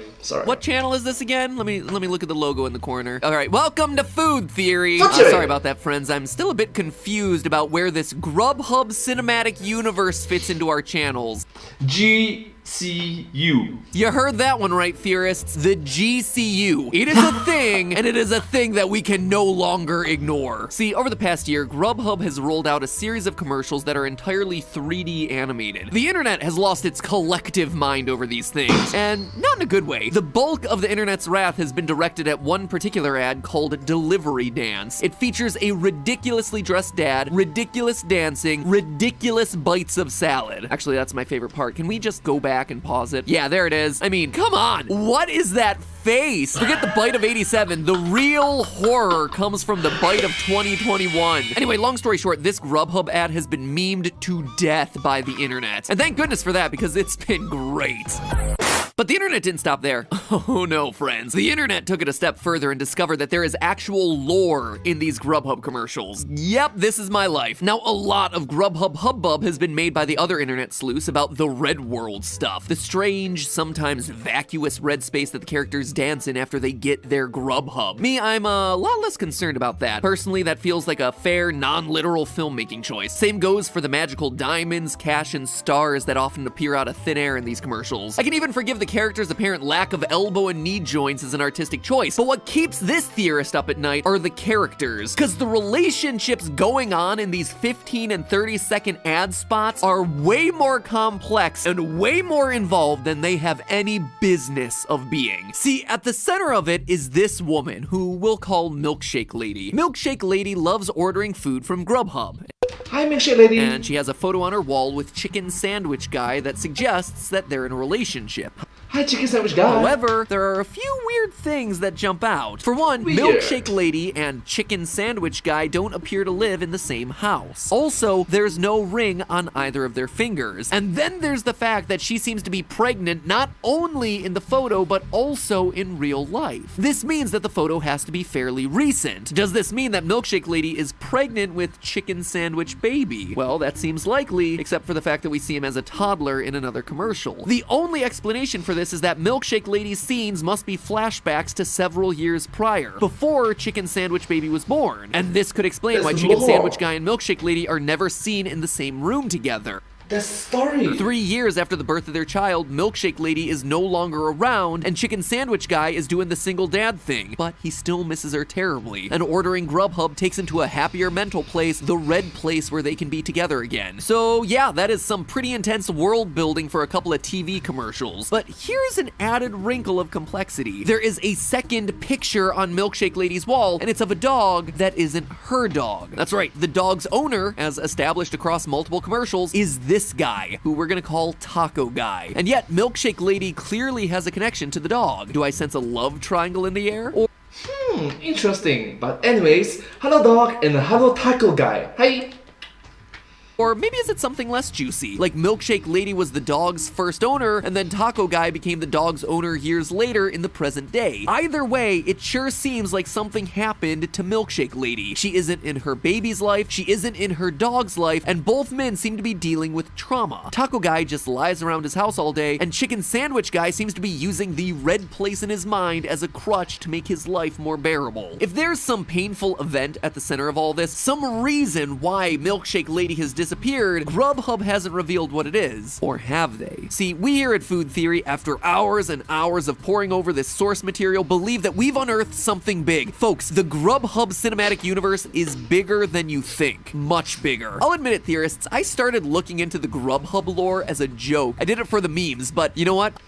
Me on the first week of January. Me on the second week of January. I'm not joking anymore. If Grubhub's bewildering 3D animated ad campaign has left you with questions, well, brace yourself for a whole lot of answers, because the GCU actually exists within another, even larger 3D animated universe, that of the Nickelodeon classic series, Jimmy Neutron Boy Genius. You'd think that this is just an April Fool's prank, right? But you know, I don't think it is. Now, obviously, a lot of attention's been paid to the Delivery Dance ad starring Chicken Sandwich sandwich guy, but I'd like to begin with one of the lesser known ads starring Taco Guy. When I first saw this ad, I said to myself, Taco Guy looks kind of like Jimmy Neutron all grown up. After all, it's not every day that you see a 3D animated dude with dazzling blue eyes and cartoonishly tall brown hair. Plus, Taco Guy is about the age that Jimmy Neutron would be in the present day, 2 decades after the show graced Nickelodeon's airwaves. But again, this was just a passing random thought I had. There certainly wasn't enough to actually base an entire theory episode around. But True,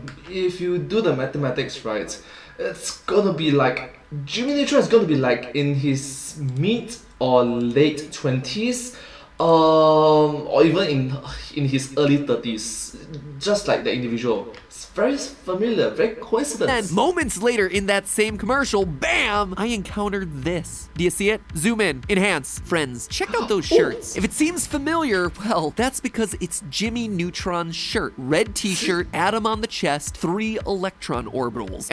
It's the signature icon. And that struck me as more than a little odd, because while the Atom shirt makes sense on a boy genius whose name is literally Neutron, why are these guys wearing the shirt? Grubhub has nothing to do with atoms. Someone made the very intentional choice to introduce these shirts. Shirts that are, at a minimum, an homage to Jimmy Neutron, in a Grubhub ad that features a character that looks a heck of a lot like a 30-something-year-old version of Jimmy Neutron.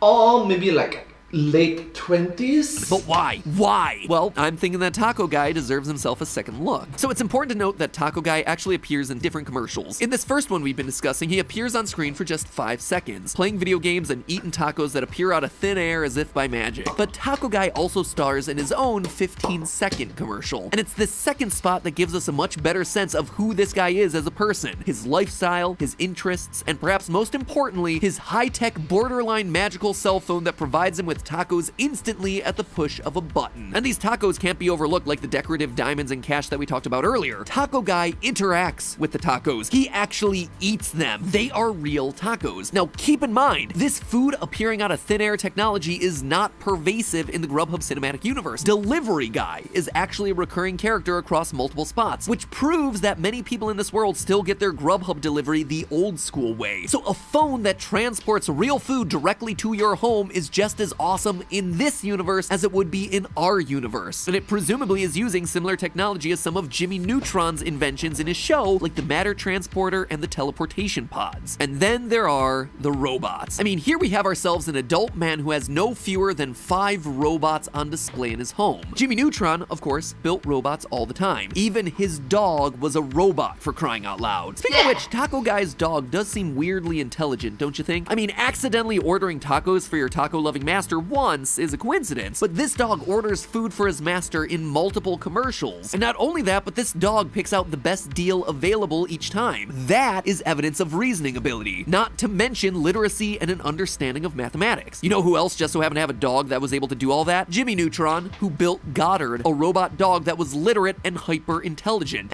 Hi, Gala! And here's the thing, theorists. There are Jimmy Neutron Easter eggs all over Taco Guy's room. The cactus, which is the exact same size and shape as Jimmy Neutron's cactus costume in Season 2. The red baseball cap, which Jimmy and his friends sported in Season 2 as well. The choice to make the lava lamp glow pink of all colors, which was the go-to color for pretty much any brainpower or energy-emitting invention that Jimmy Neutron came up with. And as for the taco obsession, well, if you've ever watched the show, you already know that Jimmy Neutron grew up in a taco-loving household like no other. What do you want for lunch, Hugh? Taco! Nothing for me.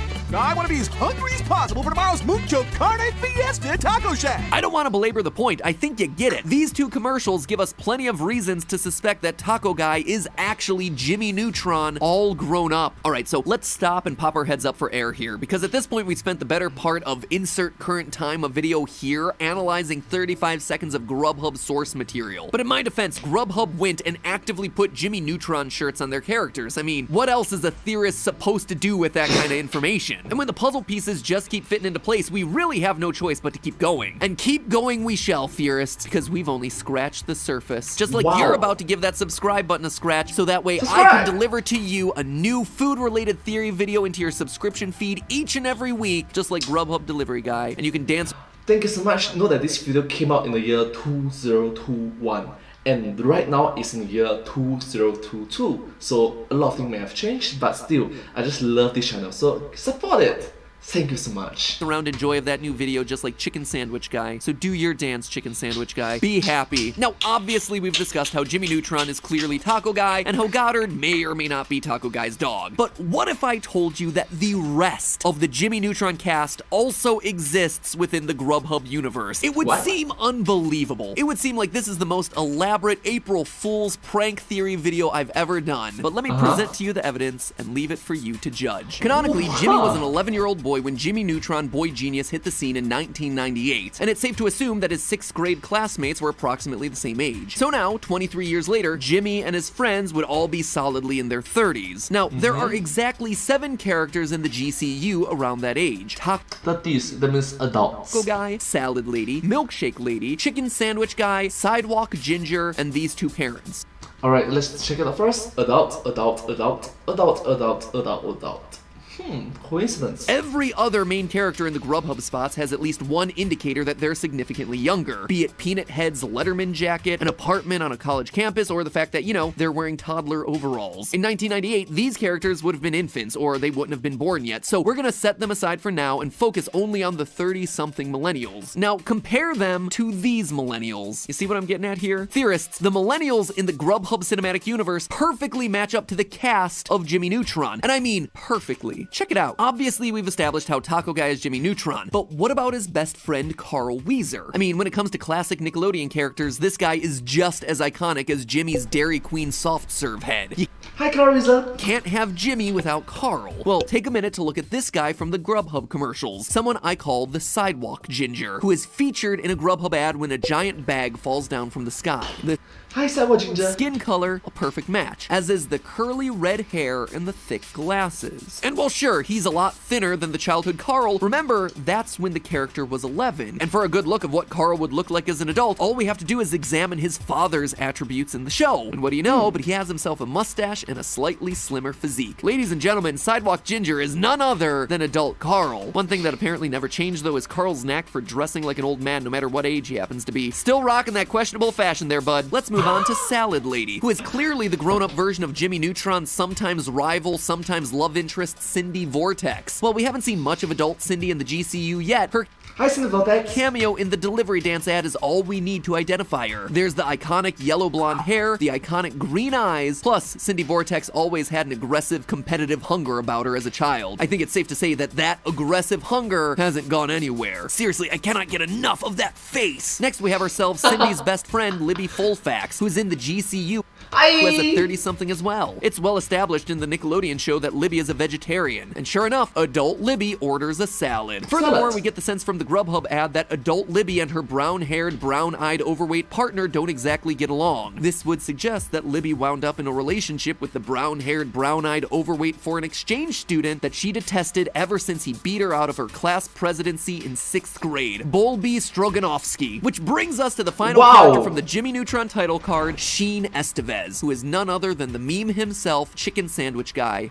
Chicken Sandwich Guy! Boogie Dad. Physically, both characters are Latino with dark hair, brown eyes, and soft to non-existent chins. But their personalities match up as well. Sheen was an eccentric kid to say the least, and that same eccentricity is there in adult Sheen's fashion and dancing. Okay, so this one is admittedly a bit more of a stretch than the others because of the darker skin tone and the curly hair, which we never really get to see on Sheen, but just like his buddy Carl, it's possible Sheen has also taken on his father's body type. A top-heavy body type with a very rounded head. The body shapes, actually, when you look at it from that context, are almost a perfect match. Call it a series of complete coincidences if you like, but the fact of the matter is this: every single character from the Jimmy Neutron title card has multiple undeniable similarities to the corresponding GCU character. Pile all of that on top of the fact that Jimmy Neutron's shirt makes multiple cameos in the GCU for no apparent reason. True. It appears so many times, a bit sus. Quite a coincidence. let's continue. And I feel the case is pretty airtight. Theorists, the Grubhub cinematic universe isn't merely linked to the Jimmy Neutron Boy Genius universe, it is the Jimmy Neutron Boy Genius universe. All that supernatural activity surrounding Grubhub isn't magic or witchcraft, that's what technology is capable of when wielded by Jimmy Neutron after a couple additional decades of wisdom under his belt. So this gives us a ton of backstory on the Grubhub characters that we didn't have before, and it allows us to answer a bunch of the questions that are still lingering. Beginning with the biggie, how does Milkshake Lady fit into this unofficial revival of Jimmy Neutron? After all, there was no parallel for her in the show. Betty Quinlan, Jimmy's crush, comes close, but she has a mole and different colored eyes, so no good. The answer to this is kind of simple though. Milkshake Lady just wasn't on the original Nickelodeon show. She's a new character that Grubhub introduced, and for good reason, they needed someone to kill off. I believe that they had a gigantic Grubhub bag crush Milkshake Lady to death shortly after she gave birth to Sheen's baby. Yeah, I know this sounds dark and insane, and you hate the idea that your third favorite Nickelodeon show growing up was taken in this direction. Just remember, I am not the reason this theory is happening, okay? Matt, come on, man. Stop ruining people's childhood. Come on, bro. Grubhub didn't have to put Jimmy Neutron's shirt in their ads, but they did. They did this, and not me. I am just the bearer of bad news. Now then, here's what the accumulated facts suggest about Grubhub's actual lore. More than 3 years ago, Milkshake Lady was in a romantic relationship with adult Jimmy Neutron and formed a strong connection with Jimmy's dog. But her relationship with Jimmy didn't work out. The once promising boy genius had grown bored with life and was squandering his talents on video games and high-tech food delivery solutions that allowed him to play more video games without interruption. Grubhub was Jimmy Neutron's contribution to the world, and it was his creation that would ultimately kill the only woman he ever loved. Milkshake Lady got to keep Goddard in the breakup, then began a romantic relationship with Sheen Estevez. In time, Milkshake Lady got pregnant and gave birth to a beautiful and expressive baby boy. Life was good, at least it was, until Milkshake Lady was killed by a Grubhub bag while taking Goddard for a walk. And I'm not talking about the bag that Carl Weezer witnessed, mind you. That bag landed on a city street and we can barely see it land on anyone. This is the bag that killed Milkshake Lady, on a grassy patch where she had let Goddard off the leash to frolic about. While there's no actual footage of the incident that took her life, there is footage of the immediate aftermath. You'll notice everyone in town is distracted by the fireworks. No one noticed that the bag fell on top of Milkshake Lady. No one except Goddard the dog. You see him run up to the bag and start to bark, trying to alert the people around him to the plight of his master, but no one pays him any mind until it's too late. Milkshake Lady is dead. Sheen took her death particularly hard. To this day, even the mere thought of Grubhub reminds him of her. Not that he cares, as that mental red place is the only way that he can be with her once again. Sheen still holds his childhood best friend responsible for her death, as evidenced by the fact that Jimmy is conspicuously absent from the dance parties held in Sheen's mind. After all, it was Jimmy's laziness that brought the Grubhub technology to their community in the first place. As for Jimmy, the death of Milkshake Lady shook him into turning his life around, just like she always wanted him to do. As a result, Jimmy started a school to educate the next generation of boy and girl geniuses. That's why there are so many young student-age characters populating the Grubhub ads, and why so many of them are wearing the Red Atom shirt, the logo of Jimmy's school. So friends, there you have it. In recent years, there have been rumors whizzing around the internet about Jimmy Neutron Boy Genius returning to TV. I humbly submit to you that not only are the rumors true, but the Jimmy Neutron revival has already happened in the form of 3D animated Grubhub commercials. And what's most shocking to me is that I actually kinda like where Grubhub's Jimmy Neutron revival's headed. Honestly, I think it's got some legs. Weird, rubbery legs with no knee joints. But hey, that's just a theory. A food theory. And bon appetit. Theorists, thanks for watching that entire episode. Go ahead, give yourself a pat on the back. Also, give that notification bell a pat while you're at it, because food theory and ring the notification bell as well. Thank you so much. Ring the notification bell. Thank you. is pulling out piping hot, tasty new episodes every week. I promise we actually talk about food most of the time, but occasionally we get a bit wacky with food-related characters and shows, like we did today. If you haven't seen our episode on the Kool-Aid Man, by the way, highly recommend clicking on that one right now. Spoiler alert, the Kool-Aid Man is officially a Marvel supervillain. Am I being serious right now? Oh yeah! Oh yeah! Anyways, thank you all so much. Thank you for watching this video together with me. I hope you find this video very interesting to watch. If you do like this video, please remember to like, share and subscribe to my channel, and comment down below if you have anything to share with us. Down below. Don't forget to follow my channel. I hope to see you all in my next video. But hey, that's just a theory. A food film that is it a film theory or food theory? A film theory and cut. A food theory. Bon appetit. Thank you.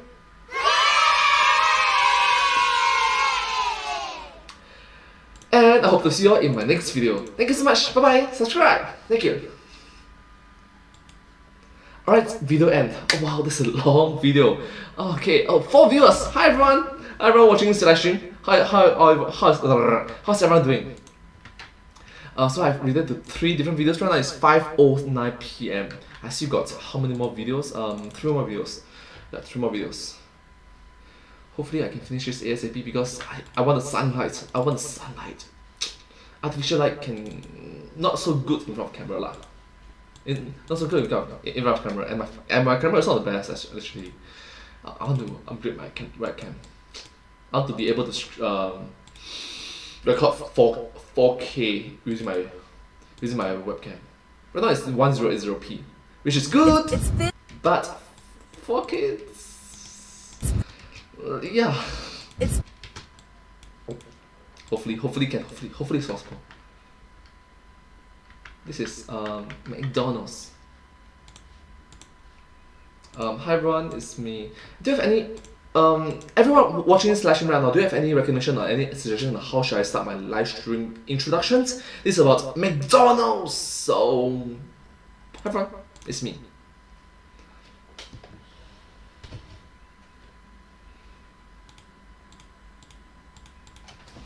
Shift mic.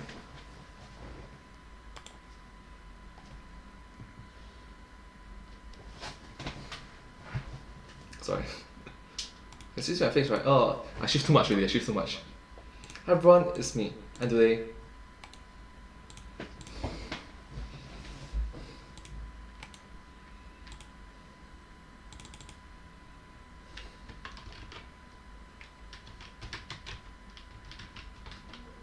McDonald's.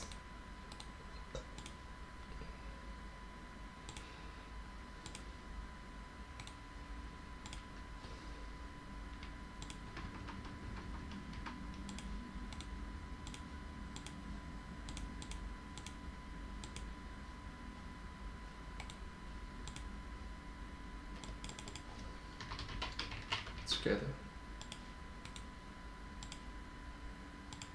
So I'm going to keep this very generic because it's talk about McDonald's. So it's like, hi everyone, it's me, and today let's hi everyone, it's me, and today let's watch this McDonald's theory together. Sounds good? McDonald's food theory.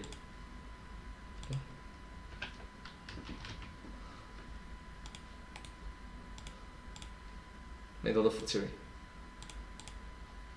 Okay, let's start.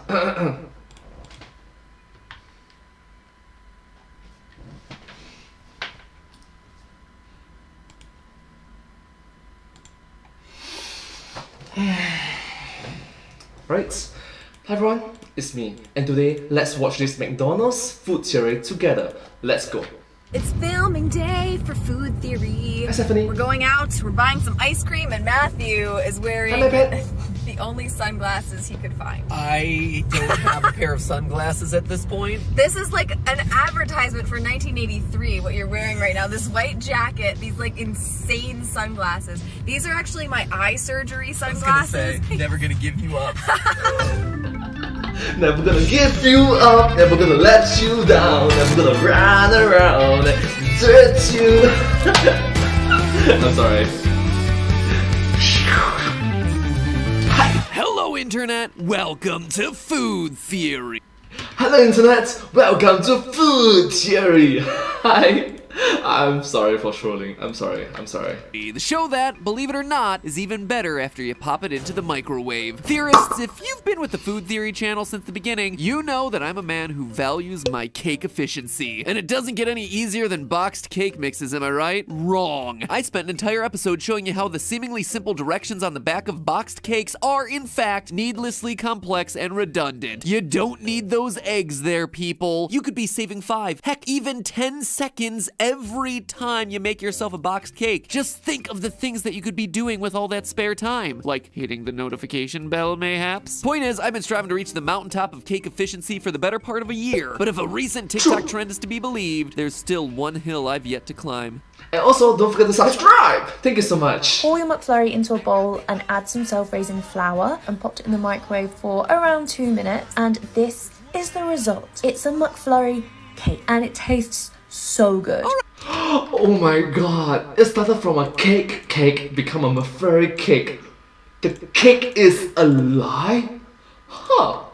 Right, TikTok, you had my curiosity, but now you've got my attention. Here I am making episodes about reducing 4 cake ingredients down to 3. Meanwhile, y'all are out there making 2 ingredient cakes, using fast food, and in the microwave? The lazy part of my brain is so turned on right now. Now, just to be clear, 2 ingredient ice cream mug cakes were around long before Emma Canham's TikTok, but she definitely deserves credit for putting it on our collective radar in 2021. I mean, a McFlurry cake? Come on, that is just fun, and it sounds delicious, which is exactly why Steph and I picked up a McFlurry, some self-rising flour, and tried it ourselves. What a fun festive cup.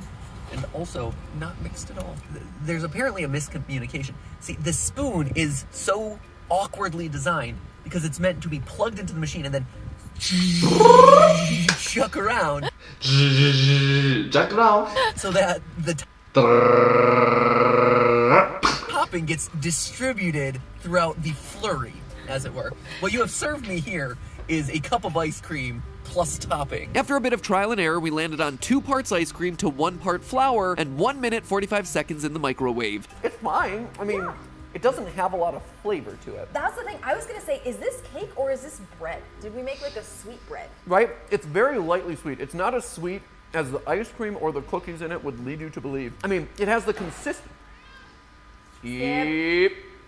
Look at him looking guilty over there.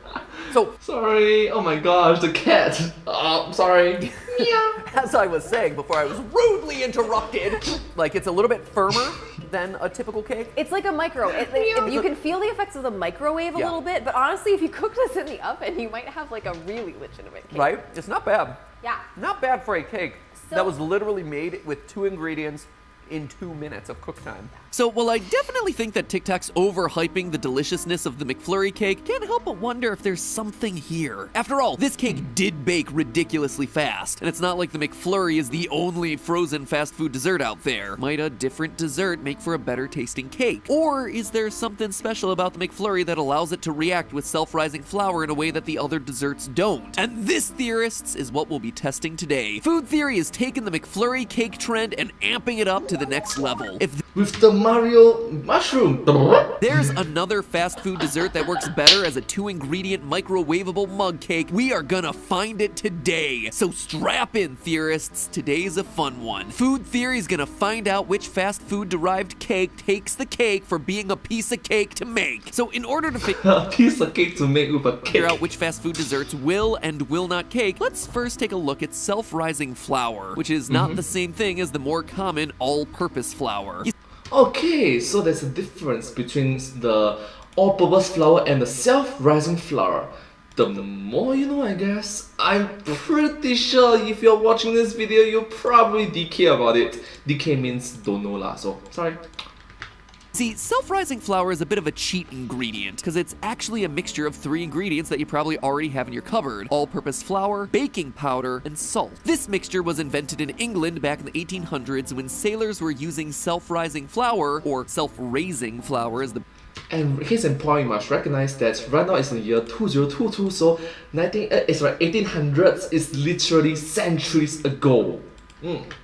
Brits tend to call it, as a simple way to make baked goods during long voyages at sea. Sort of like how I began using top ramen as a simple way to make food during my long voyage through college. So if you want to give today's experiment a try but you don't have self-rising flour in the house, don't worry. You can easily whip some up by mixing 1 cup of all-purpose flour, 1.5 teaspoons of baking powder, and 1/4 teaspoon of salt. That salt is a take it or leave it ingredient, by the way. The Brits tend not to include it. But what I want to know is how it works. How exactly is it that ice cream plus self-rising flour flour equals cake? Well, for one thing, a lot of ingredients in ice cream are redundant with traditional cake recipes. For example, here's a recipe for a basic vanilla cake alongside a recipe for brown butter ice cream. See how similar the ingredients are? Sugar, check. Milk and cream, check. Butter, vanilla, eggs. In the end, there are exactly 3 ingredients in the cake that are not in the ice cream. Our old friends, all-purpose flour, baking powder, and salt. So it's easy to see why 2-ingredient ice cream cakes are a thing. The 2 cheat ingredients involved are basically matching halves of a magical amulet that, when combined, form a really typical cake recipe. Of course, not every fast food dessert out there is gonna have all the ingredients present. The McFlurry doesn't contain eggs, for instance, and plenty of quick breads manage to rise without sugar involved. So what ingredient is actually necessary here? Clearly, something in the ice cream is reacting with the self-rising flour and causing the cake to rise. If we know what that one magic ingredient is, we won't have to waste our time or money testing fast food desserts that don't contain it. So what is the magic ingredient? For answers, let's take a closer look at self-rising flour and what makes it tick. The baking powder's role in all this is to act as the leavening agent, which gives the cake its rise. See, baking powder, which I suppose is a cheat ingredient in and of itself, is a mixture of baking soda, aka sodium bicarbonate, which is a base, acid salts, which are of course acidic, and a buffering material to keep the bases and acids from reacting prematurely. When water gets introduced into the equation, it sets off the whole acid-base reaction, which produces carbon dioxide. You know how breads and cakes have a bunch of air pockets in them that make them so fluffy, and also so great at insulating? See also our bread glove episode for more on this. Yes, I made an episode where I wore bread on my hands in public. No, I will not apologize. Anyway, those air pockets are formed from carbon dioxide bubbles released during the reaction. How do they get stuck inside the cake? Well, that's flour's role in all this. Flour, when mixed with water and exposed to heat, hardens. This is what gives baked goods their structure, and this structure is what traps the air bubbles. As for the salt, aside from adding flavor, it helps absorb moisture that in turn reacts with the baking powder. So there you have it. The only additional thing that self-rising flour requires aside from heat is water, which means that there are a ton of fast food desserts capable of making a cake, at least in theory, in food. All right, I'm gonna stop. You guys get the point. Long story short, if a dessert is frozen, that means it has water. If it has water, that means it'll react with self-rising flour. And that means Steph and I have a lot of fast food restaurants to visit today. My body is not ready. I did an online fitness class this morning. Does that count? Yeah. Hey! I did a 10-minute Chloe Ting ab workout. This is gonna negate that. So I started driving us through town looking like Rick Astley post-eye surgery, and we nabbed frozen desserts from every fast food restaurant that we passed. In addition to the Oreo McFlurry from McDonald's, we picked up a classic chocolate Frosty from Wendy's, as well as a vanilla Frosty. At Dairy Queen, we grabbed an orange Julius and a raspberry fudge Bliss Blizzard. By the way, can I just say how much I love that Dairy Queen shoots all of their Blizzard products upside down? That is commitment, and I respect it, DQ. Now, by the time Steph and I got to the Sonic Drive-In, we were kind of hungry. Also, let it be known, we came here for 1 item. We're leaving with 4. And I'm regretting not getting a 5th. I might get a 5th before we leave this parking lot. Sonic! I haven't been to a Sonic in years, okay? Parked really far. At Sonic, we ordered an Oreo Big Scoop Cookie Dough Blast and a soft serve vanilla cone, and maybe a couple other things. Put the lime in the Coke Zero, you drink it all up. Ooh, that's good. Only thing that would make it better if it was Harris Teeter's 0-calorie Diet Cola. Oh my god, we gotta go. Ready? Let's get going. Yeah, these are my sunglasses. We haven't been shopping in a really long time, you guys. We got them in a hospital. We ordered a bit more than planned at Burger King, too. So, since the idea behind this episode is to, 1, see if the McFlurry mug cake can actually work, and then 2, decide if there's anything better than the McFlurry mug cake, we're going around to all the different fast food restaurants to get their signature desserts and see, hey, what can we make a cake out of? And at Burger King, growing up, my favorite fast food dessert was the Hershey's Sundae Pie. So we're taking an ice cream pie and we're trying to transform it into a non-ice cream cake. Cake, yes. Brilliant. There it is. Meanwhile, while we were there, I also saw that they had frozen Cokes. You know, I'm still... We're just gonna get a frozen Coke. We're gonna see how it goes. I'm still a fan of Coke. That Whopper while we were at Burger King. Whoppers are so good. I know. We give Burger King a hard time on this channel. We do so many takedowns of Burger King, but the they're Whopper so good. is so good. I know. It's great. I just like it so much. I don't like their Twitch advertising strategy, but I do like their flame broiled strategy. It's so good. So one last stop. It's to a local fast food chain here called Cookout, and it is known for their milkshakes. They have probably, what, 40 different things you can mix into milkshakes. Their thing is milkshakes. And so my hope is that my go-to order of a chocolate banana pudding Oreo milkshake will actually yield the best mug cake today. It does sound promising. At that point, having exhausted every single cup holder in the car, even the two on Ollie's car seat, we returned home. I was curious to find out whether Skip had forgiven me for the tongue lashing I gave him earlier. Come on, give him a little kiss. Give him a little kiss. Oh. Fortunately, Skip had put the whole ordeal behind him, and the overpowering smell of desserts had Ollie on his best behavior too. Oh, what's that tasty thing called? I think that might be some soft serve ice cream. Oh, that was very nicely asked for. Yes, of course, Bean, absolutely. Oh, good bites. How is it? Is that good? Hey, Ollie, do you want to try a little bit of our cake too? We made a little bit of cake. Tell me what you think.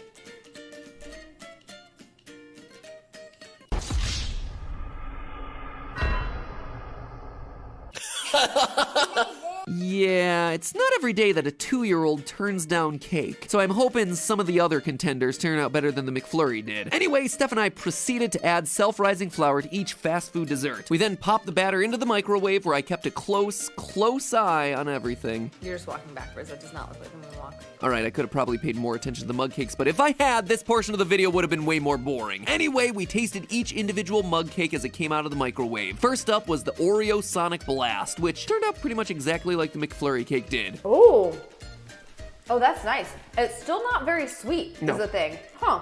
Huh. It still tastes just like kind of plain cake.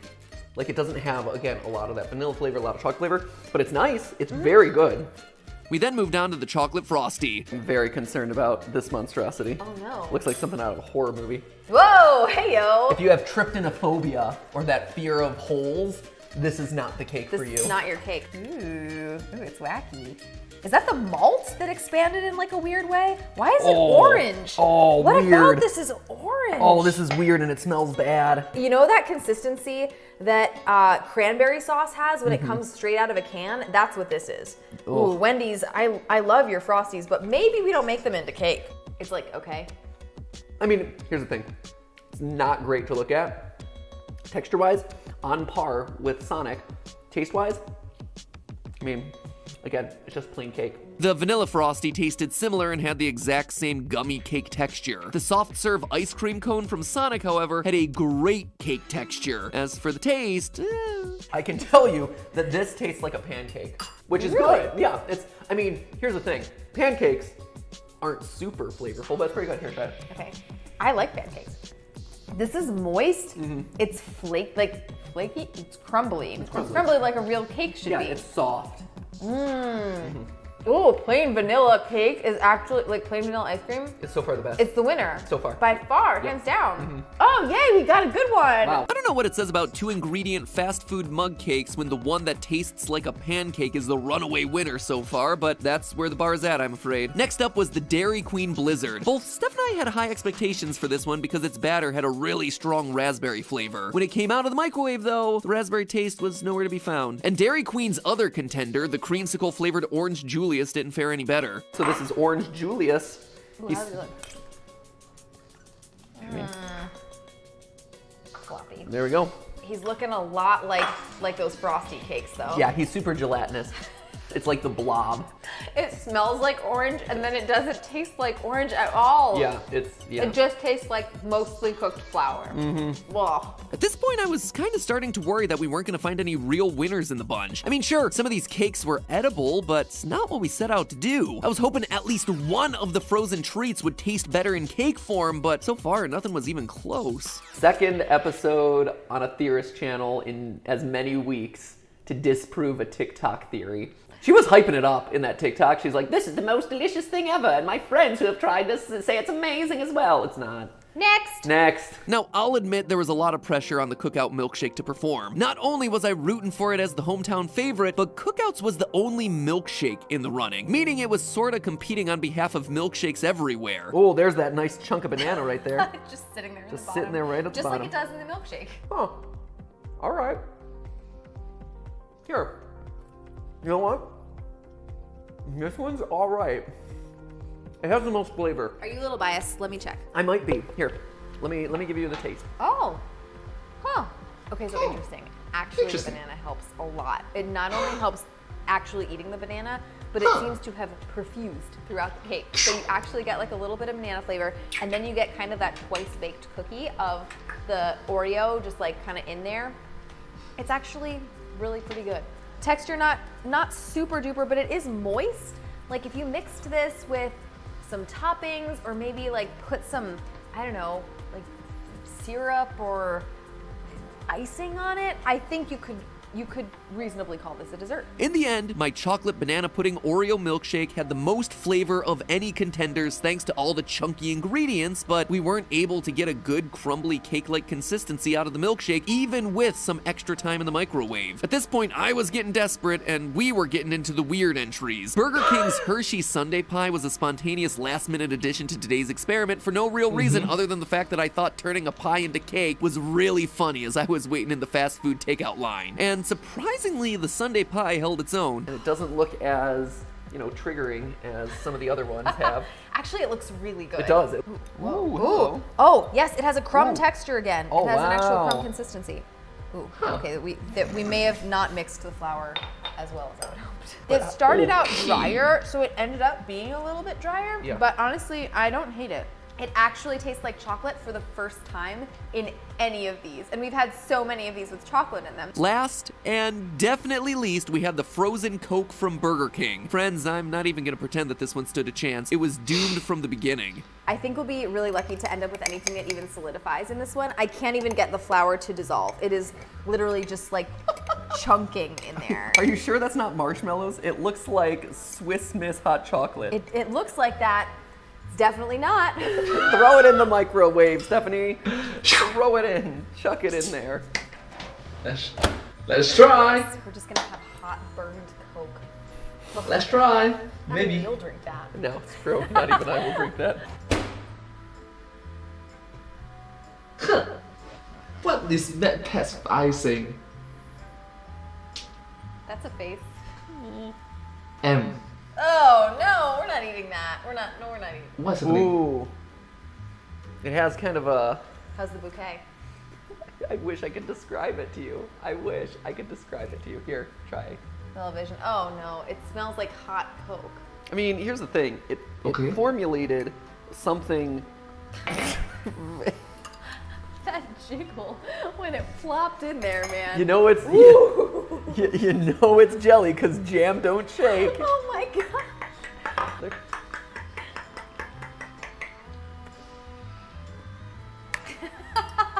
Come on. Great, huh?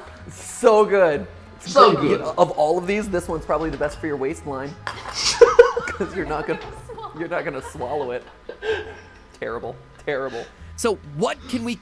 But having said that, I just love it that MatPat just tried having with a vlog style food theory in a long time. So it's quite an awesome video to watch. Thank you so much, MatPat. Thank you. It was just amazing to watch.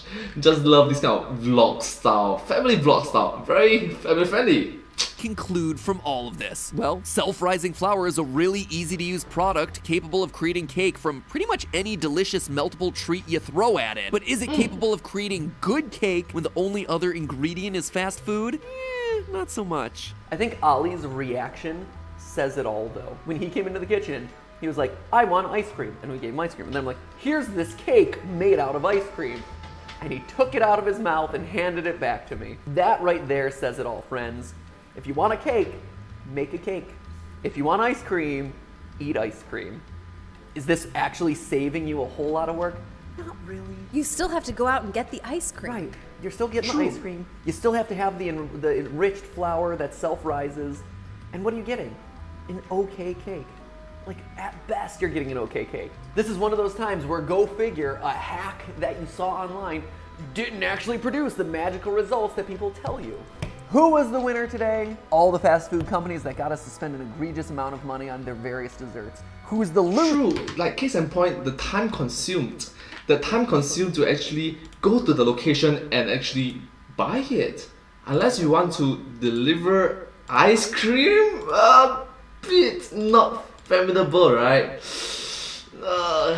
Loser today, Steph and I, because we just consumed a lot of calories and none of it was worth it. Thanks for watching, theorists. I just put hot, flour-saturated Coke in my mouth. If that's not deserving of a subscription button click, I don't know what is. Despite what you may have seen today, Steph and I have actually been having a lot of fun with these taste test videos lately. Be sure to check out our Diet Cola tournament episode. That's right, I put my love of Diet Coke to the test. A blind taste test, to be more precise. And spoiler alert, Diet Coke did not win the tournament. That's right, turns out there's another diet soda out there that I like the taste of even more. Something tells me, though, it'd be pretty mediocre in a 2-ingredient mug cake. But hey, that's just a theory. A food theory. Bon appetit.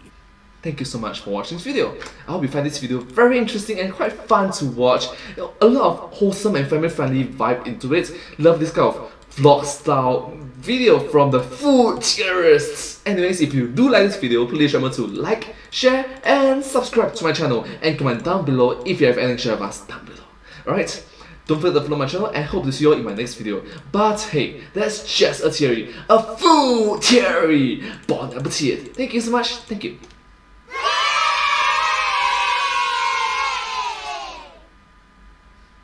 And I hope to see you all in my next video. Bye bye! Thank you so much. Subscribe! Over here. Oh my gosh, I just bite my own teeth eh. Like here, this one, this one, the one, this one. Dun dun dun dun. My top half hurts a lot. Ouch. Everyone's here is still in office, haha. I think it's OT today. Huh. Oh, 加油加油 Jane 加油加油加油加油加油加油加油加油加油加油since I can do this right. Jane 加油加油 Oh wait, there's echo. I can increase echo.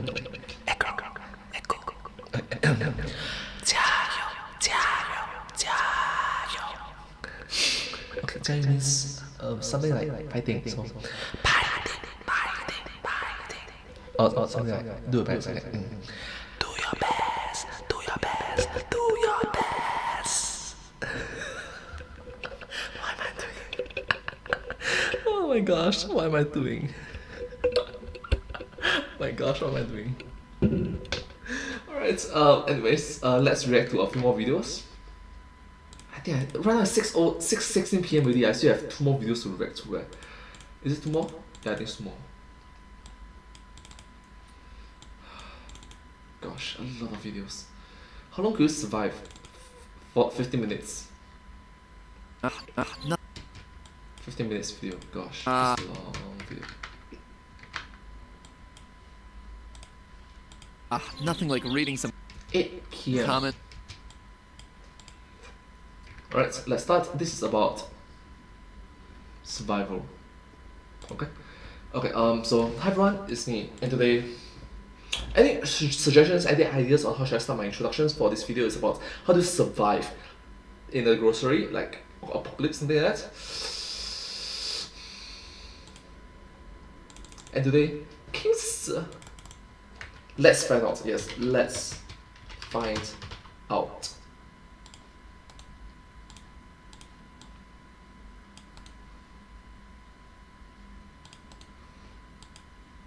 Sorry, let's find out how. I'm sorry, this, like, how can you survive in a grocery store? Like apocalypse. How? You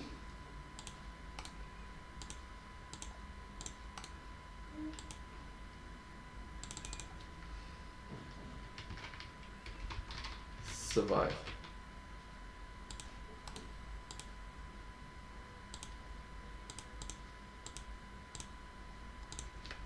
Alright, 3, 2, 1, and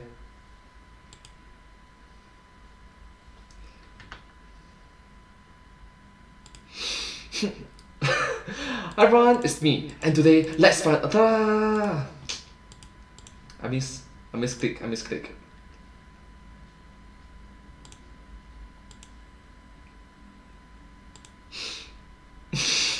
Hi Hi everyone, it's me, and today let's find out how you can survive. Sorry, one more time. Hi everyone, I missed my timing. Gosh, what am I doing? Let's do it properly. Okay. Hi everyone, it's me, and today let's find out how you can survive together. Nothing like reading some comments first thing in the morning. Oh, this one looks interesting. Food theory idea. How long could you survive in a locked supermarket just using the food in there? Huh, that one's really good. I'll have to think about it. Interesting. Yeah, that is a pretty good question. More than 12 hours later.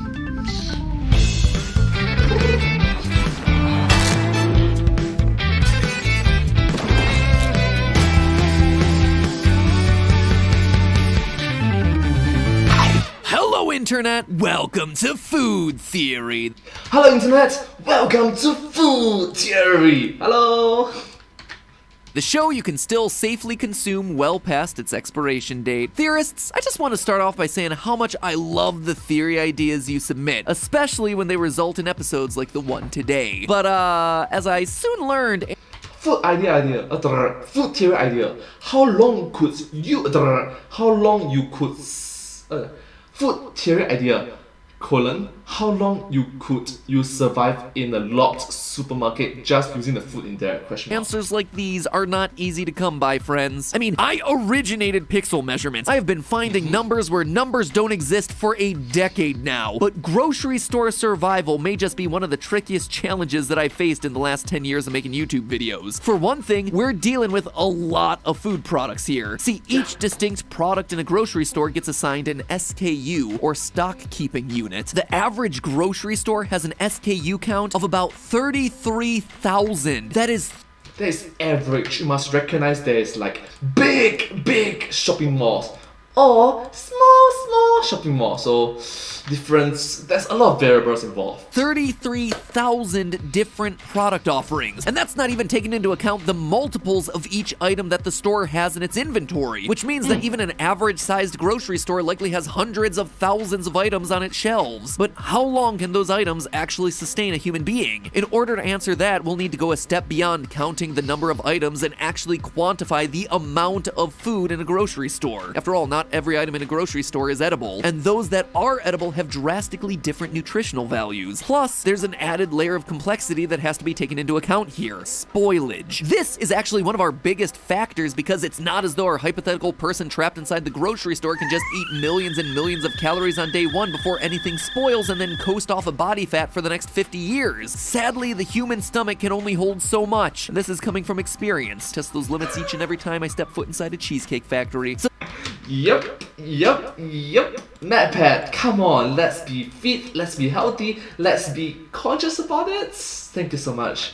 You're a good role model. Thank you. This means that our hypothetical person, who I'm going to call Evan in honor of today's commenter, is going to have to employ an actual strategy to maximize the amount of food going into his stomach and minimize the amount of food that's going to spoil. Theorists, today's prompt is an absolute beast that has a lot of moving parts, so that's what's going to make it so fun to answer. Hope you've all worked up an appetite for knowledge, that is, because today we're sinking our teeth into supermarket survival. For today's purposes, we're going to quantify food in terms of calories. The FDA uses 2,000 calories per day as a general guide for nutrition advice, though they're also quick to admit that this is an oversimplification and there's really no one-size-fits-all number for caloric intake. But yes, you must recognize that some people, 2,000 is just too much. 2,000 will literally give them like overweight. Some people it's like 1,500, 1,600, 1,200, and yeah, it differs from individual to individual. Like, and also your height as well. Fun fact. Yes, if you are tall, you consume more energy. So for me, I'm nearly 6'2", so yeah, a lot. The reason why I'm nearly 6'2" is because, you know, height changes over time. Morning you're the tallest, at night you're the shortest, so yeah.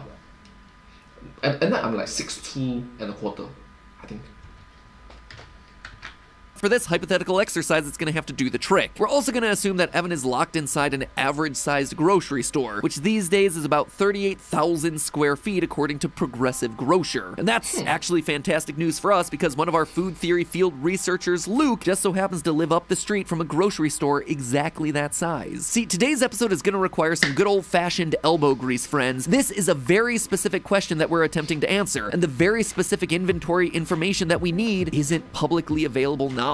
In order to get that info, we have no choice but to count the calories of grocery store items manually. And if that sounds like a ridiculous amount of work, yes. But this is food theory, people. If we're not gonna answer the question that one person was curious about in the comments, then who else will? Finally, we need to make a couple of assumptions about Evan's circumstances. We're gonna actually assume that the power is out in Evan's post-apocalyptic survival scenario. That means no ovens, no refrigerators, and no freezers. We'll also assume that he has no running water. Why are we making things so hard on poor Evan? Well, because our answer becomes more useful that way. If we determine that Evan can live out his entire natural lifespan inside a worst-case scenario grocery store with no utilities, then we know that he can also live a full lifespan inside a grocery store where water is easy to come by, and the shelf life of many foods can be extended using refrigeration. So, with all that housekeeping out of the way, the time has finally come to determine Evan's fate. How long is the maximum amount of time that one person can survive inside of a grocery store? Well, let's talk about that crucial first day. Me, I see it playing out a little something like this. Disheveled, Evan stumbles into a strikingly average-sized grocery store, in this case called Stater Brothers, but it could be interchangeable for any around the US. He frantically locks the doors behind him. Outside, some super intense doomsday scenario is raging on. I'm thinking aliens, zombies, alien zombies, you know, the works. The only other person with a key to the store is also the person with a key to Evan's heart, his true love, Theorista. Together they swore that if they were ever separated amid the chaos, they would rendezvous here at the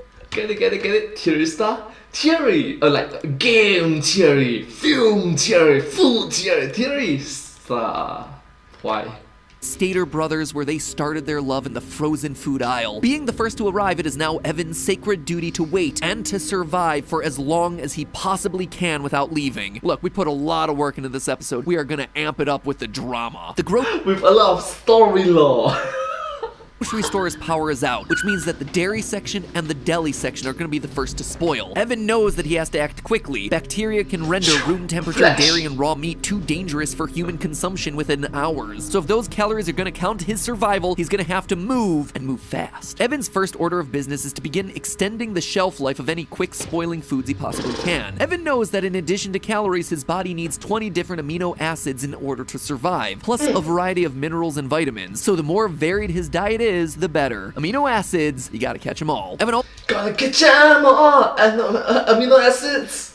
It doesn't sound rhymes as Pokemon! Also knows that he should be able to extend the life of various raw meats by about a month or two. Even without refrigeration and electricity, the store has everything he needs. There's 377 pounds of salt in aisle 6 for curing the meat, and there's a downright shocking amount of fire building supplies in aisle 13 for smoking the meat. Via curing and smoking, he's able to save 120,000 calories worth of raw meat from spoiling, which, while impressive, is a mere fraction of the 10.7 million meat supplied calories that would be available to him in the section if things didn't spoil. But hey, extra time is extra time. By doing this all-important first step, Evan can ensure that red meat, poultry, and even seafood are a part of his diet for the first couple months of his grocery store stay. Plus, packaged deli meats like salami will last for a month or so unrefrigerated. The fire, which Evan built near an open window so the smoke can escape, continues to be useful even after the meat's been smoked. Evan is able to dehydrate fruits and veggies with some success over his primitive campfire setup. The dehydrated vegetables wind up with a shelf life of about 6 months, and the dehydrated fruits last up to a year. And perhaps best of all, the open window will allow Evan to collect rainwater from here to the rest of his stay once the bottled water runs out. So by spending his first days in the grocery store hard at work, Evan manages to secure a year's worth of calories out of food that would have otherwise spoiled in a matter of weeks. Way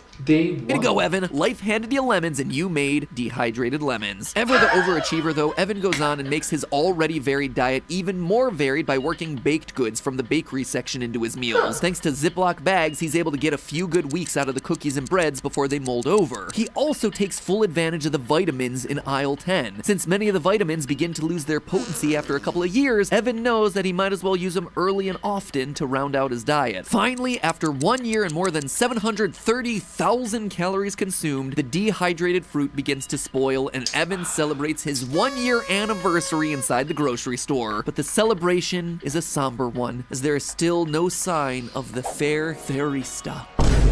Once year 2 rolls around, Evan doesn't have to do nearly as much work. Well, aside from stirring the compost pile every once in a while, all the spoiled food from the deli, produce, dairy, and bakery sections really pile up, and that's not even mentioning the human waste. Ugh. These days, Evan is munching on foods with lengthy shelf lives, like dried pasta, white rice, rolled oats, powdered milk, molasses, potato flakes, whole wheat grains, factory-sealed jerky, dried beans, and lentils. In order to get some fruits and veggies into his diet, he also starts dipping into certain canned foods that have relatively short shelf lives due to their high acidity, such as canned fruit, pickles, and jellies. All told, these foods provide him with 5.1 million calories over the course of 7 years. When his 8th anniversary inside the grocery store arrives, life is pretty pleasant for Evan. You know. So round up, it's like the first decade was quite good, I guess. Aside from the fact that his beloved Therista has yet to show up.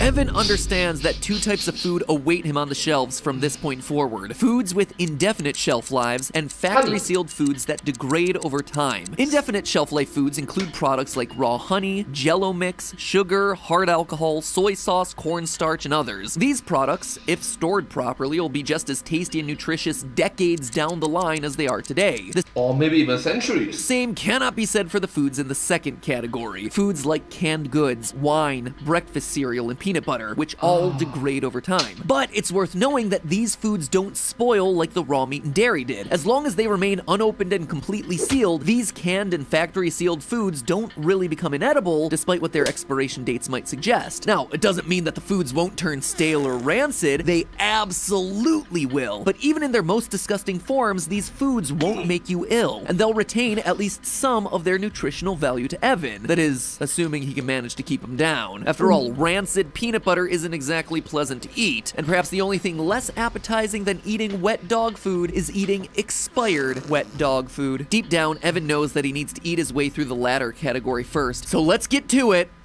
For Therista. Now, there are a lot of foods that fall into this category, which means Evan is forced to eat a lot of stale and rancid food over the next few decades. You heard that right, decades. The remaining canned goods alone account for 3.4 million calories, or 4.6 years worth of food. Because canned food is sterile and sealed, bacteria can't really get into it unless the can gets dented or damaged in some way. Similarly, factory-sealed products like cereal, cookies, crackers, and chips will go stale and degrade over time, but they still should technically remain edible. This also applies to drinks such as soda, beer, and wine, and many jarred products like peanut butter and jarred nuts. All told, these products and others add up to 30.8 million calories. That is enough food to last Evan another whopping 42.2 years. Literally decades. If he's able to space it out right. Now, it's hard to describe how unpleasant this 42.2 year stretch is for Evan. I mean, to get to this point, he would have had to have gone through 5,100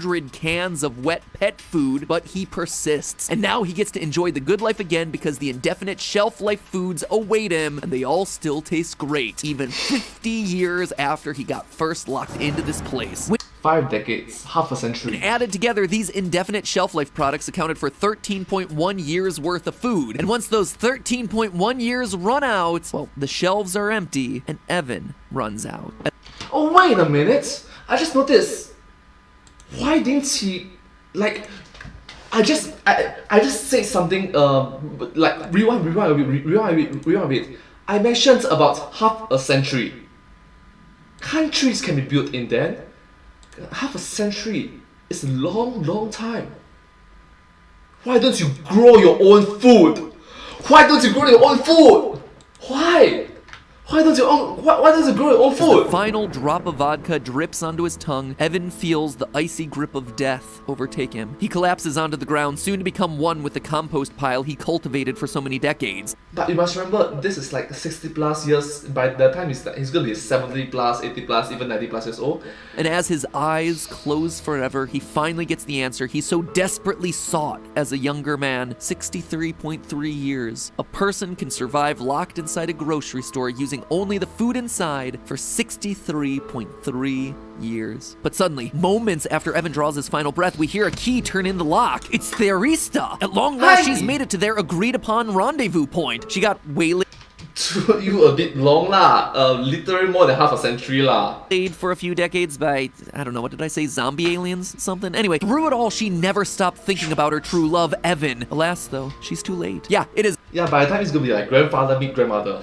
The super bummer of an ending. If only Evan had figured out a way to stay alive just a wee bit longer, they could have held each other one last time. Agriculture farmer! Why don't you become a farmer? You can grow your own food. Come on, you have a long time. Half a century. More than half a century to grow your own food. You can do it. Come on. But there's no way Evan could have pulled that one off. The shelves are empty. There's nothing else he could have done. Unless he grew your own food. Water.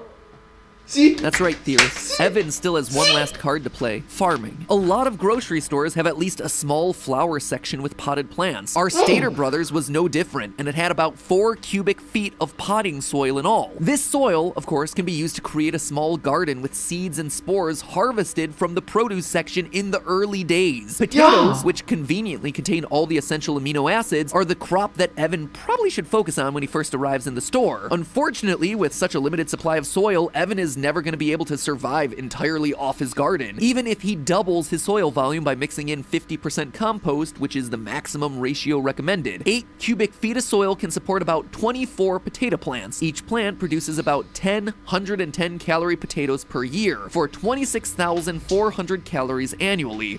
I just love it that things get so wonderfully awesome. It's like 63.3 years. But you can increase it. You can increase 63.3 years by a lot. That's just brilliantly wonderful. That's nice. That is not even 2 weeks worth of food. If only there was a crop that could grow in 100% compost. After all, Evan's got way more than 4 cubic feet of that lying around, and his compost pile only grows bigger with every passing day. Well, I've got good news for you, Evan, because there is such a crop. It requires no sunlight to grow, minimal water, and is readily available in grocery stores. I'm talking mushrooms. Mushroom stems from the grocery store are really easy to propagate. Pretty much all you need to create a mushroom terrarium is an empty plastic bottle and coffee grounds. And of course, Evan has plenty of access to those. From there, mushrooms can be introduced into the compost pile. And from here, the numbers start working out in Evan's favor in a big way. 1 pound of button mushrooms contains 100 calories. A growing area of around 200 square feet can produce 5,000 pounds of mushroom per year. That means that in order to get the 2,000 calories per day he needs to survive, Evan would only need to plant about 3,000 square feet of button mushroom. And you must recognize 2,000 calories. For some people, it can be a luxury. Some is overweight lah. If you eat 2,000 calories, for some people, it's like too much food. And in a 30,000 square foot grocery store, I don't think 10% of your floor space is too much to sacrifice for a crop that'll spare you the indignity of gulping down expired baby food. Between the mushrooms and the potato garden, Evan will have renewable resources of essential amino acids, vitamins, and minerals, not to mention a surplus of calories. So not only will farming allow Evan to survive long enough to see his beloved Theresta again, he won't have to eat a single expired food product along the way. So at long last, theorists, we're finally able to answer the question in full. Not only can a person survive their entire natural life locked inside of a grocery store using only the food inside, but that person's family and future generations can make do as well. Evan's story has a happy ending, and it's all thanks to farming. But hey, that's just a theory. A food theory. Bon appetit. Thanks for supporting the Food Theory channel, friends. If you enjoyed today's episode, I would recommend heading over and watching our episode on pizza optimization next. We ran real-world tests to determine which pizza chain can give you the most bang for your buck. It's YouTube that you can use, so give her a watch, give that subscribe button a click, and I'll see you all next week. Thank you all so much for being so supportive, and I just love it that you guys are so nice as well. Subscribe! Thank you so much for watching this video. If you do like this video, please remember to like, share, and subscribe to my channel, and comment down below if you have any share of us. Don't forget to follow my channel, and sincerely appreciate all of your support and encouragement for my work. Thank you all so much for the best, and hope to see you in my next video. But hey, that's just a theory, a full theory. Bon appetit.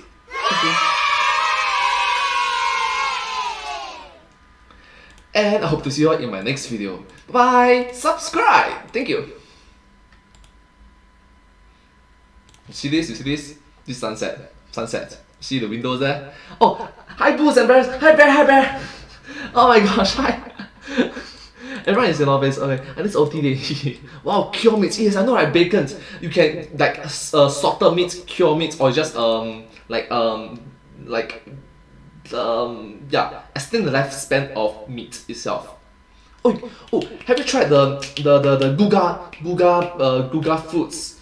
You should check it out. The YouTube channel called Guga Foods. It's a few million subscribers, and it's just a brilliant YouTube channel. You should go check it out. It shows you how to like what if you like the entire steak, right, entire meat, you cover it with, for example, chocolate, or like cover it with chili, or you cover it with like how do you cook it properly or cook it properly?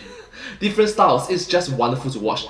Do remember to check out the video as well. Thank you so much. Alright, I still got one more video to watch. One more video to watch. Oh my gosh, this one. Oh gosh. Yep, that happens. Anyways, give me one moment first.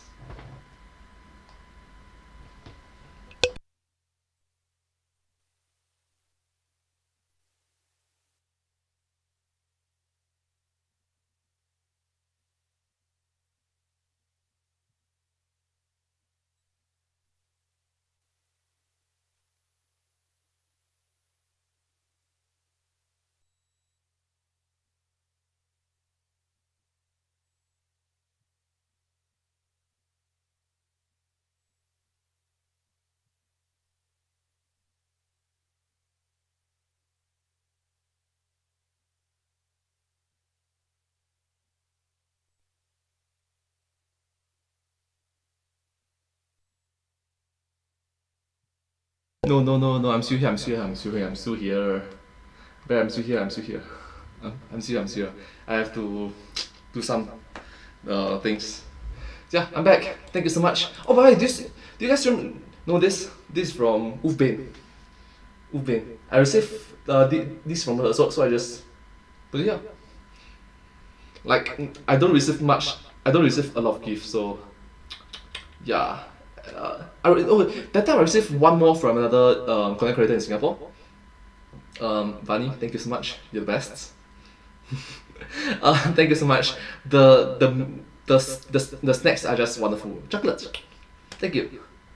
Okay, this is one last video. Do you have any Boo, Bear, do you have any recommendation on how do I start this introductions? This introduction is about, are we running out of ketchup?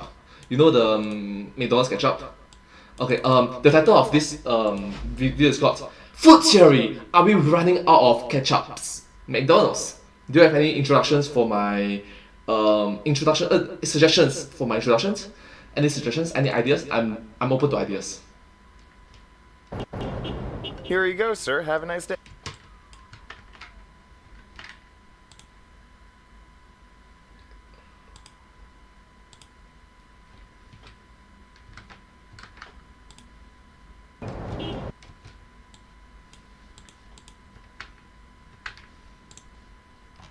So it's something like, hi everyone, it's me, and today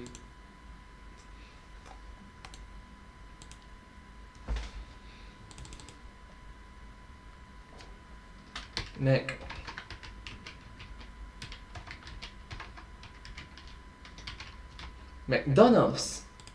Let's catch up. Oh.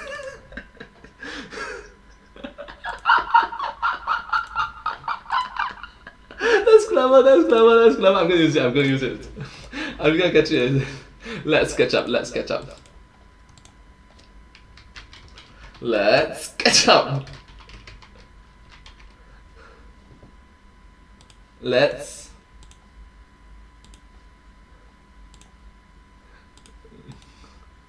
Catch up for food theory, with food theory, yeah. Let's catch up together! Sorry. Together. Together, together, together, everyone. Together, together. Come on, let's have some fun. So introduction will be, hi everyone, it's me, and today, McDonald's. Let's catch up together. Let's go. Sounds good, right? Sounds good, right? Catch up with food theory. Yeah, you should go check it out. Wait, actually, you can watch this video right now together with me. Okay, let's go. Okay, let's start. Okay.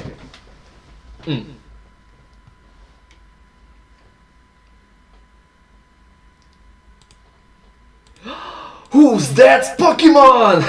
Hi everyone, it's me, and today, NG. I forgot the lyrics. Sorry.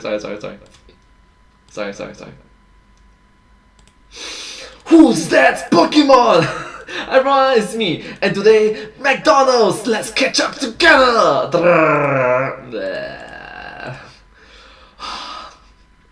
NG, take three.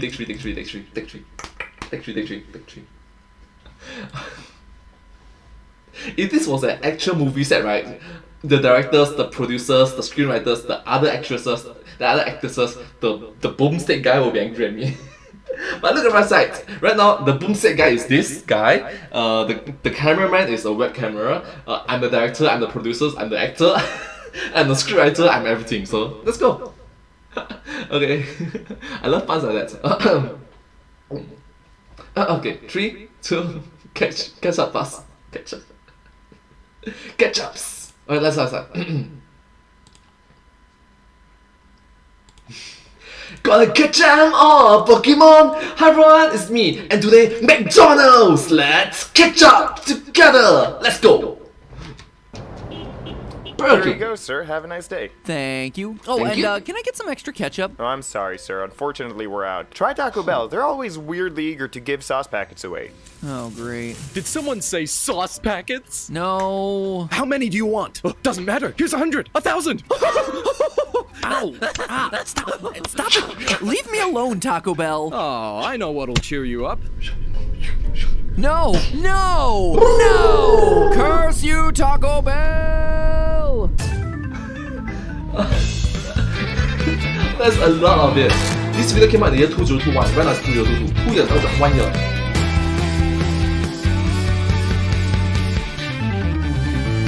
Hello, Internet. Welcome to Food Theory. Hello Internet, welcome to Food Theory! Hello! This video came out in the year 2021, 1 year have passed. Right now it's the year 2022. Let's have some understanding, thank you. The show that's been hitting the bottle a bit more than usual this pandemic. Friends, there has been no shortage of shortages this past year. The toilet paper shortage was rough, but we rolled with it. The mask shortage was difficult, but we put on a brave face. Then came the flour shortage, and ultimately, we rose above. But if you thought COVID was done screwing up our supply chains, best brace yourself because the worst one yet is upon us. Theorists, this month's headlines have been screaming it for all to hear. We've got ourselves a ketchup shortage.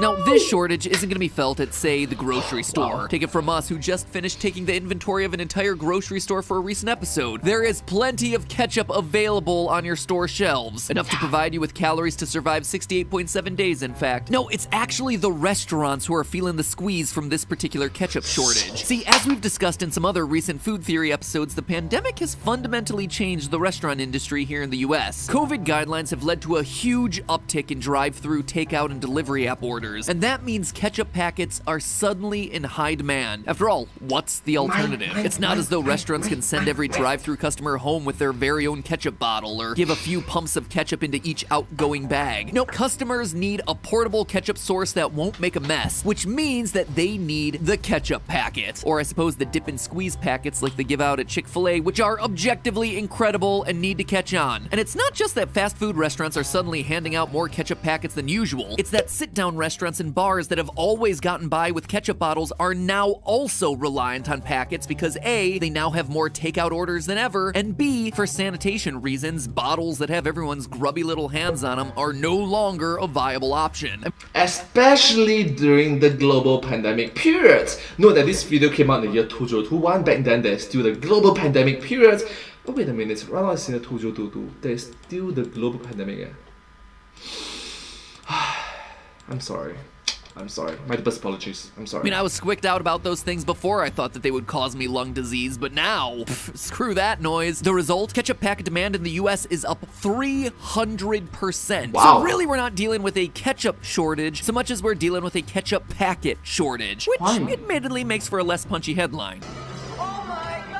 Oh my god. But it doesn't make today's ketchup episode any less spicy. Because here's the other detail that a lot of headlines are leaving out, theorists. This isn't some industry-wide shortage that's caught every ketchup supplier by surprise. It's really just Heinz, the industry leader who's unable to keep up with the demand. And this is a huge deal. In case you didn't know, Heinz is a dynasty in the ketchup business. A dynasty that has, over the past few decades, been making a lot of big mistakes. So case in point, what you're trying to say that is that there's a lot of demands, but supply is not catching up. That means like, I give you money, but it's not working. What is happening? There's ketchup bottles, but not ketchup packets. And it's this latest series that might just be enough to topple their reign. I suppose you could say that this is a golden opportunity for Heinz's competitors to catch up. Ha ha! History is repeating itself right now before our very eyes, and Heinz should be genuinely terrified about what comes next. But to understand why this is happening and how things might change, we have to start at the beginning. Before Heinz grew into the worldwide ketchup dynasty that it is today, founder Henry J. Heinz got his start with a different condiment, horseradish. However, this venture didn't exactly work out. In 1875, the market found itself oversaturated with horseradish for some reason. In turn, that drove the price down and Heinz into bankruptcy. He was able to bounce back though the following year with his 57 varieties of food products, which included the now famous Heinz tomato ketchup. By the way, that whole 57 varieties that's synonymous with the brand isn't even true. Heinz already had offered more than 60 different products by the time the slogan had been introduced. Apparently, they just liked the number as a catchy marketing gimmick, thinking that the number 7 got people to think of the lucky number 7. Oh, another fun fact here. According to Heinz, if you need to get ketchup out of a glass Heinz tomato ketchup bottle, the absolute best location is to hit on the number 57. I've never tested it if it works. Maybe it's a food theory for another day. The more you know. Now, although the company didn't invent ketchup, tomato ketchup is actually food for thought. Actually derived from a centuries-old Chinese pickled fish sauce. Heinz is responsible for pretty much every major ketchup-related innovation since Heinz's brand of the stuff made its 1876 debut. The company invented the ketchup packet in 1967. They even invented the K spelling of the word ketchup. Yeah, back in the 1880s, the standard way of spelling it was catsup. But then Heinz decided to spell it more phonetically in order to make their product stand out against the competition, and it worked. In fact, it worked so well that nowadays even the competitors sell it the Heinz way. I mean, just look at that Google Trends spread. It is a blowout, folks. Even Merriam-Webster's dictionary describes catsup as the, quote, less common spelling of ketchup. That is cold, Merriam-Webster. I mean, that's like saying the British version of The Office is the lesser-watched version of The American Office. Oh my god, man, you shouldn't say that. That is like, wow, okay, that burn. Wow. The point is, Heinz is the name in ketchup. They have an 80% market share in Europe and 60% in the US, which is why their relationship with McDonald's is an important one to pay attention to. You see, McDonald's is the name in fries. They are, after all, the best-selling fast food item of all time. And as such, they are a huge customer when it comes to buying ketchup. So it was only natural when these two companies struck up a business relationship. By 1973, 90% of McDonald's ketchup and pickles were being supplied by Heinz. But 1973, that is 50 years ago. Wait, nearly 50 years ago. Nearly half a century. Wow. That year, everything changed when Heinz found itself ill-prepared for, you guessed it, a ketchup shortage. When a poor tomato harvest led to less ketchup production, Heinz prioritized their glass bottle customers instead of their fast food accounts. And when McDonald's realized that Heinz wasn't willing to go the extra mile for them, they bit back, and hard. As the king of fast food, McDonald's is a demanding mistress. And if you don't treat her right, she's gonna find another man to provide her with sauce. I don't know, this analogy went way off base. Anyway. Alright, so a different sauce. Let's keep this family friendly and wholesome. Thank you so much. Let's keep this family friendly and wholesome. Thank you. While McDonald's didn't completely break up with Heinz, they did find new ketchup suppliers for practically all of their US restaurants. In fact, the incident led a Heinz executive to joke that written somewhere in the McDonald's training manual there's the following phrase: never sell Heinz. And thus, McDonald's came to serve the fancy ketchup that most of us know today. Now, quick note about fancy ketchup. Because those words appear prominently on McDonald's ketchup packets, some people mistakenly believe that fancy is a McDonald's brand name, but actually it's a legal classification for grade A ketchup, the highest grade of ketchup given by the USDA. That's right, here in the US, the term fancy is synonymous with grade A, as seen on the label of this other type of ketchup, Member's Mark. Now, Heinz ketchup is also certified grade A and could brand itself fancy, but they choose not to. Seems they're letting the competition have the word fancy to themselves. The point is, McDonald's ketchup and Heinz ketchup are of equal quality, at least as far as the USDA is concerned. Anyway, for 40 years, anything that wasn't fancy at McDonald's was Heinz, but even that limited arrangement would come to a crashing end in 2013 when Bernardo Hayes, the former CEO of Burger King, became the new CEO of Heinz. Now, the decision to cut ties with Heinz wasn't some petty move by McDonald's. It had some very good reasons to be wary of this guy. For one thing, it's not as though Bernardo cut ties with Burger King when he took the Heinz job. Despite stepping down as Burger King CEO, he retained his seat on the Burger King board of directors. Furthermore, Hess was also a partner at 3G Capital, an investment firm with ownership in Heinz and controlling interest over Burger King. So basically, McDonald's really had no choice but to dump Heinz, or else they were going to be doing business with the enemy in a very concrete way, which is why McDonald's broke up with Heinz for good in 2013, taking their restaurants in Pittsburgh, Minneapolis, and the rest of the world with them. Now, this is why I say history is repeating itself, theorists. And Silvers are two chains that have already been forced to seek out new ketchup suppliers. Wendy's also stopped serving Heinz ketchup in recent years, and it's not just the big chains either. According to the owner of Denver's Blake Street Tavern, quote, "It's gotten so bad that when I go to McDonald's or Wendy's, I'll hoard extra packets to bring back to Blake Street." And what really surprises me about this whole thing is that it was avoidable. All Heinz had to do was learn from 1973 and take their clients, these massive fast food brands, seriously. But like, come on, you have nearly you have nearly half a century to learn. Nearly half a century to learn. How many generations of individuals are there?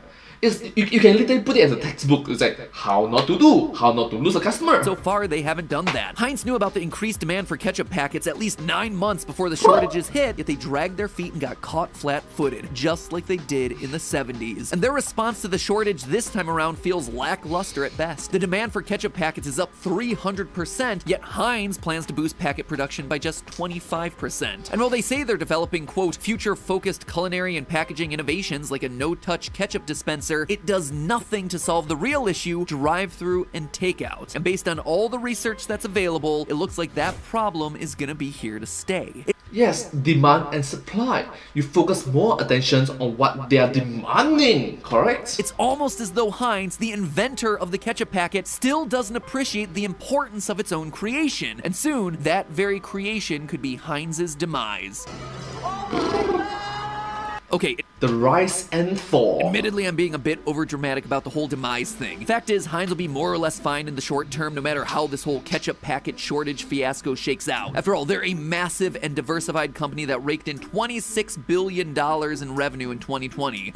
Alright, so case in point, multi-billions. Okay, you win. Condiment sales accounted for only about a quarter of that. See, these days Heinz, or more accurately Kraft Heinz, does business in a whole lot of different product categories. They own brands like Ore-Ida potatoes, Planters nuts, Jell-O, Maxwell House coffee, Velveeta cheese, Oscar Mayer, Kool-Aid, the list goes on. And while ketchup may be Heinz's most iconic product, ketchup packets kind of seem like, well, kind of like small Ore-Ida potatoes, all things considered. But the fact of the matter is that the ketchup market is suddenly up for grabs for pretty much the first time in history. I mean, let's face it, ketchup isn't a particularly difficult product to make. Not talking about cutting-edge technology here, we're talking about mixing tomatoes, vinegar, and some seasoning. That's not to say there isn't an art to making great ketchup, but McDonald's managed to source a generic ketchup that's good enough for their customers. So did Wendy's. Ever since the ketchup packet shortage hit, the internet's been swamped with Heinz copycat recipes. The point is, ketchup is a bit too easy to produce for Heinz to sit back and ride this all out. The demand for ketchup packets is real. If I'm in the drive-thru and my options are A, generic brand ketchup, or B, no ketchup at all, I am taking that generic packet every single time. Don't get me wrong, I love the taste of Heinz as much as the next person, but my brand loyalty has its limits, especially when Heinz's response to this whole thing has been a resounding meh. So get on your horses, all you lesser-known ketchup brands, cause it is the Wild West right now. Hunts, this could be your year. McDonald's, if you want to expand your already ridiculously diversified business into the ketchup space, you could really stick it to Burger King in a whole new way. But whoever's left wearing the ketchup crown when the dust settles, take this one thing to heart. Please make more dip and squeeze packets. Those things are the best. But hey, that's just a theory. A food theory. Bon appetit.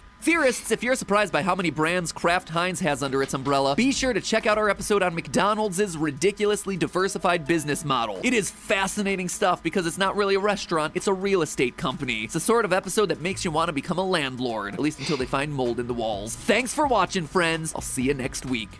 Well, thank you all so much for watching this video. Let's watch the previous meme just now. I think it's like hindsight something, right? So on check A. That's sorry. I accidentally rubbed ketchup in my eyes. Really, sir? No, I don't have. Like, come on, man. Oh, that's a literal face palm. Well, anyways, thank you all so much for watching this video. I hope you find this video very interesting to watch. If you do like this video, please remember to like, share, and subscribe to my channel, and comment down below if you have anything to share with us. Don't forget to follow my channel. I sincerely appreciate all of your support and encouragement for our work. Thank you all so much for the best. I hope to see you in my next video. But hey, that's just a theory, a food theory. Bon appetit. Thank you so much. Thank you.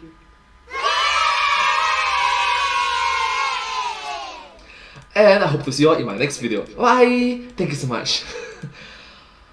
Wow, I actually said all this in one breath. Oh my gosh, my outro was wow. But anyways, thank you so much. Subscribe.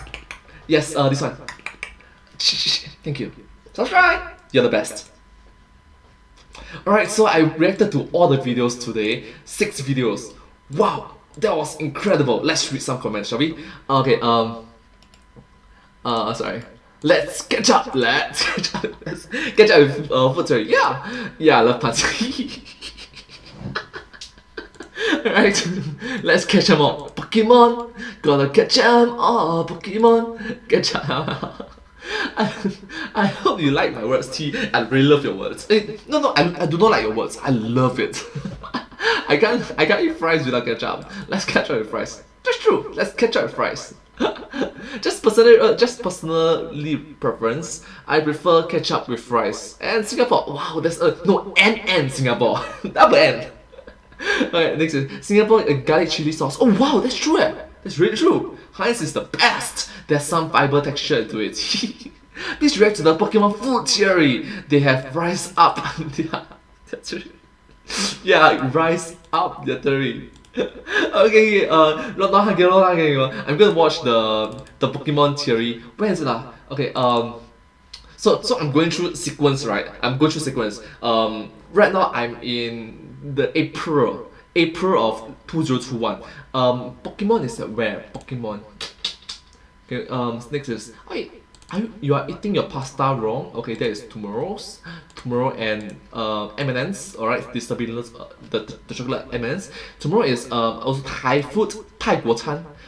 Next is Mountain Dew. Can you slap a chicken to cook it? Seriously? Can you eat too much pork in your stomach, then kaboom! Right? Doritos, Grab Hub again. The correct way to build a burger buffet. McDonald's land, sandwich, tuna, perfect burger, Taco Bell, Omega Mart, Grab Hut again, chicken sandwich, the M&M's, one more time, Corona, the beer, not the virus, right, Corona beer, the candy commercials, the hot ones, 2021 version. Next is Dunkin' Donuts, Yes, you get a Pokemon. Okay, it's in October, so there's a total of 25 videos apart. 25 videos apart. 25 videos divided by 6 is, I think it's around 4 days. 4 days. I think I'm going to react to this to like 5 days later. 5 days later, around there. So today is when? Today is today is 16. So I'll probably be reacting to it by 21st of March. Or let's make it 22nd of March. Maybe 21st or 22nd of March I'll be reacting to it. Not hard gamer. On the yes you can. Yes, you should eat your Pokemon. Did I really just say that you can eat your Pokemon?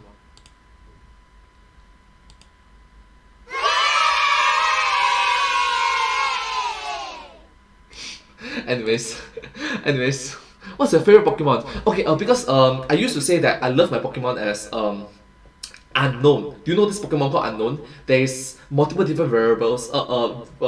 Variables of unknown. There is the capital letter A, B, C. So unknown is not just a single Pokemon. Unknown is like a multiple different Pokemon. They are all grouped as called unknown. Because case in point, I want to become a hyperpolyglot martial artist. I want to be able to speak multiple different languages, and since unknowns is like alphabets, they are languages. So yeah, I'm sorry for being a nerd about language. Sorry. Please react to my request. Yes. Long Hard Gamer. I'll be reacting to it probably 22nd. 22nd is around next Tuesday. Next Tuesday I'll be reacting to it on the Pokemon.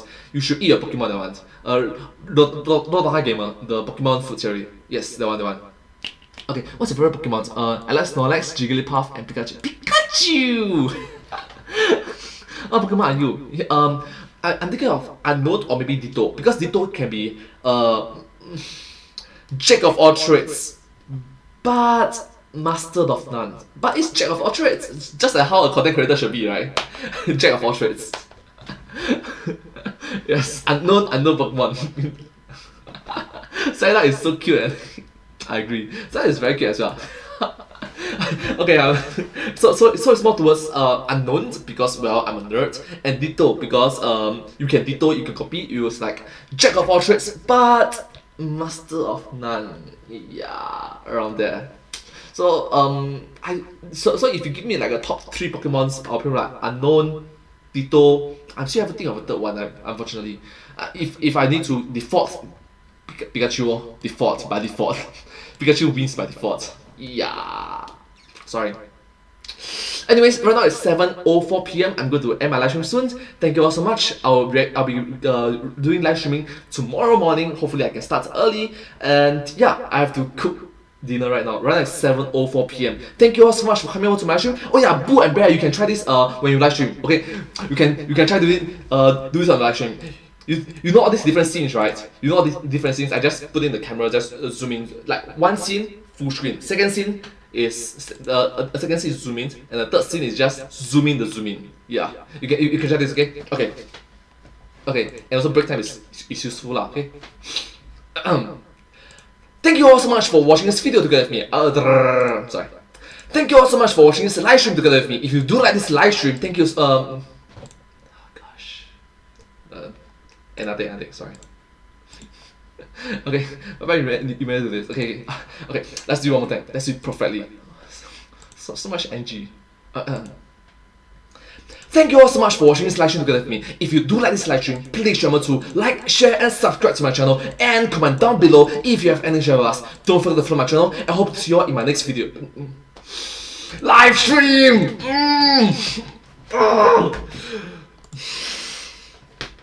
One more time again. Thank you all so much for watching this live stream. I beat my time. Let's go slow. Thank you all so much for watching this live stream together with me. If you do like this live stream, please remember to like, share, and subscribe to my channel, and comment down below if you have anything to share with us. Don't forget to follow my channel, and I hope to see you all in my next live stream. Let's learn this. But hey, that's just a stream, a live stream. Thanks for watching.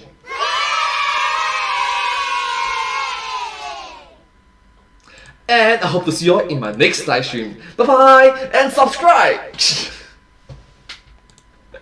Hopefully that can be useful. Hopefully that can be useful. Like, but hey, that's just a stream, a live stream. Thanks for watching. Booze and bears. Because I know you guys also live stream, right? You guys also do your contents on YouTube. It's just brilliant. When you live stream, you can just end your live stream like that. And then I know that in Twitch there's like a rate. So you can plan your rate properly, right?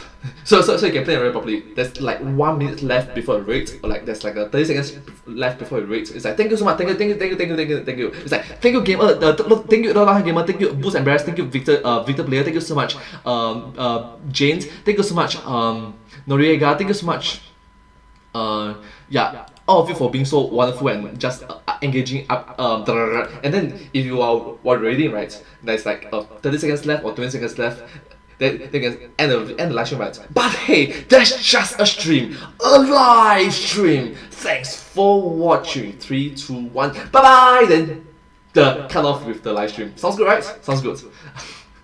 Okay, next, Santa's so cute, unknown. Okay, have a wonderful dinner. Thank you so much. I'm going to cook dinner right now. And it's 7:07 p.m. 7:07. Okay, bye. You ready to do this? Sure. I'll love it. I've never tried streaming on YouTube before. Catch up later. There's pros and cons in live streaming on Twitch and live streaming on YouTube. There's pros and cons, of course. Right now, at this current moment in the year 2022, it's best if you do live streaming, you do it on Twitch. That's the king in terms of live streaming in the year 2022. But we never know. Half a decade later, 1 decade later, 1.5 decade later, maybe 2 decades later, we don't know. And the thing about being a live streamer is we want to have a stable income, correct? Stable income stability, and we also want career longevity. That means how long can you do this career for, correct? The reason why I changed from Twitch to YouTube is because personal reasons. But having changed that, I noticed that YouTube longevity, in terms of longevity lah, YouTube is much better than Twitch. I'm not too sure because the data right now, Twitch is a lot more data needs to be acquired first. So case in point, right? Case in point, okay.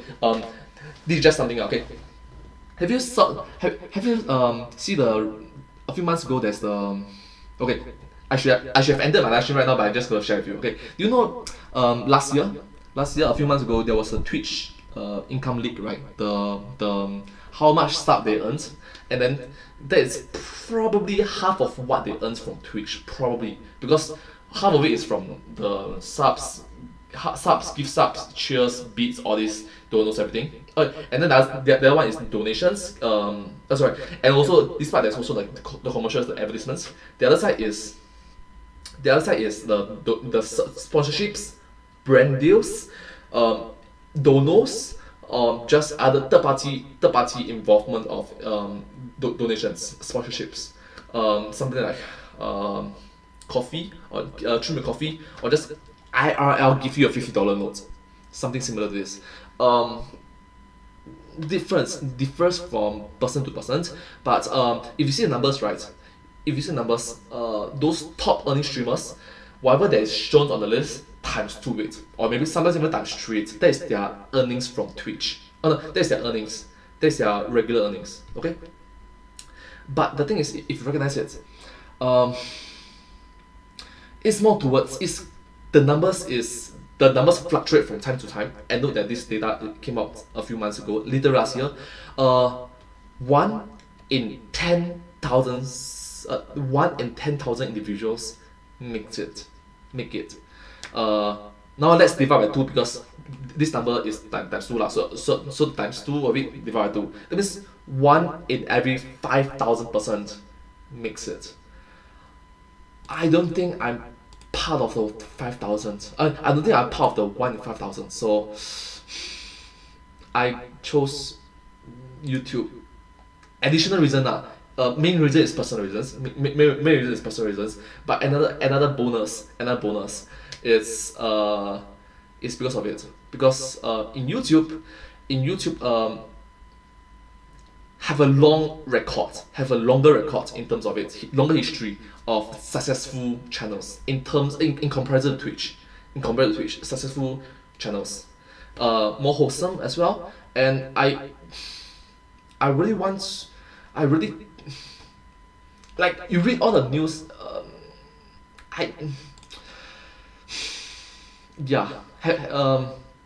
The toxicity, you know what I mean. You know what I mean. So anyways, I'm gonna end my live stream already. The income streaks. Yes. Okay. Anyways, I said too much already. Thank you all so much. I'll be live streaming on YouTube.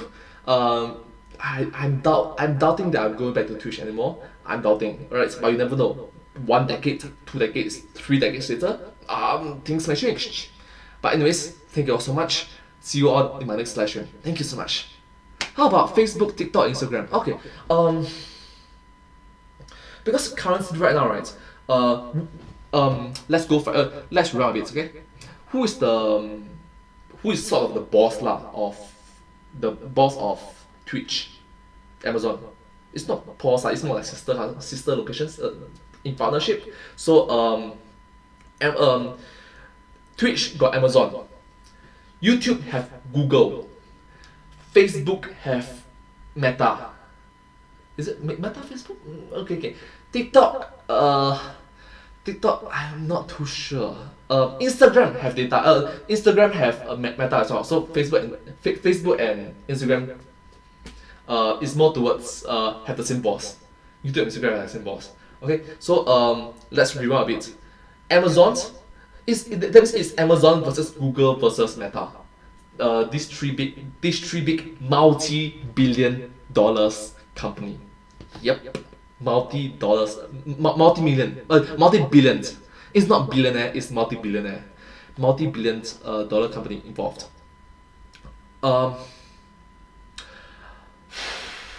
If I were to pick a side, I would choose Google. Because I've been through the military before. I looked at the numbers before, during, and after my service. I'm like, how come so many different countries, not just our country, how come so many different countries uses Google services? There was a period of time in which, you remember a few months ago, Google have an accident. It's like a few minutes, I think 1 hour, a few minutes of not working Google. And then multiple different countries' military was affected for a slight few minutes because Google Maps. If multiple different nations needs Google to be alive, it's one of those too big to fail. Is Meta too big to fail? Maybe. Is Amazon too big to fail? Maybe. But in comparison to Amazon and Meta, in comparison to Google, the too big to fail scale is just it's just, you get the point. Meta is too big to fail, yes. Amazon is too big to fail, yes. But Google is too big to fail. You get what I mean, right? Boost and Bears. You get what I mean, right? So that's why and then YouTube is under Google. YouTube got Google, Twitch got Amazon, Facebook, Instagram have Meta, and TikTok I don't know. Yeah, so under these circumstances, it's like A, B, C. I'll choose Google. Because by default it's literally Google things. Google Translate, Google things. Literally Google. Having said that, I recognize that Google is not the default for many different countries. For example, I went to Korea. They use Naver. Of course, Naver is majority of people use it. Taxi drivers use it. Cashiers use it.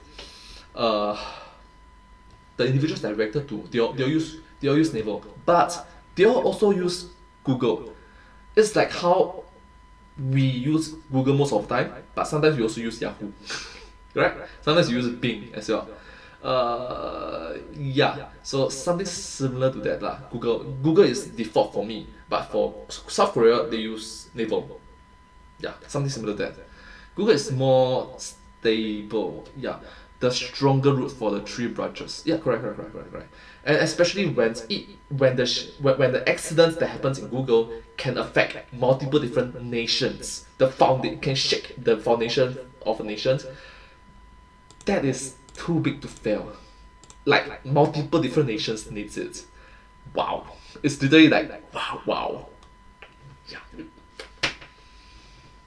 For some people, but some people from Twitch go to YouTube. This guy went from Twitch to YouTube. Primary reasons, personal reasons. But there's pros and cons. Of course, there are pros and cons. Cons is, if you notice my live streams, used to be can enter 50 viewers, 30 viewers. Yeah. Of course, it's after the Singapore streamer camp lah. Before Singapore streamer camp, the max I can go is like what, 9 viewers, 14 viewers, 20 viewers was my max. 20 viewers. It went from like 9, 14, 20. Now I can barely reach 4 or 5. So streaming is an issue. But longevity is another issue. Longevity. If I was to continue doing this live streaming thing as a side gig, of course, I need to find my. I'm at the kind of age in which my parents are asking, do you have any girl in mind? And then my answer is like, no, I'm sorry. My deepest apologies. Please forgive me. I don't have a partner. So yeah.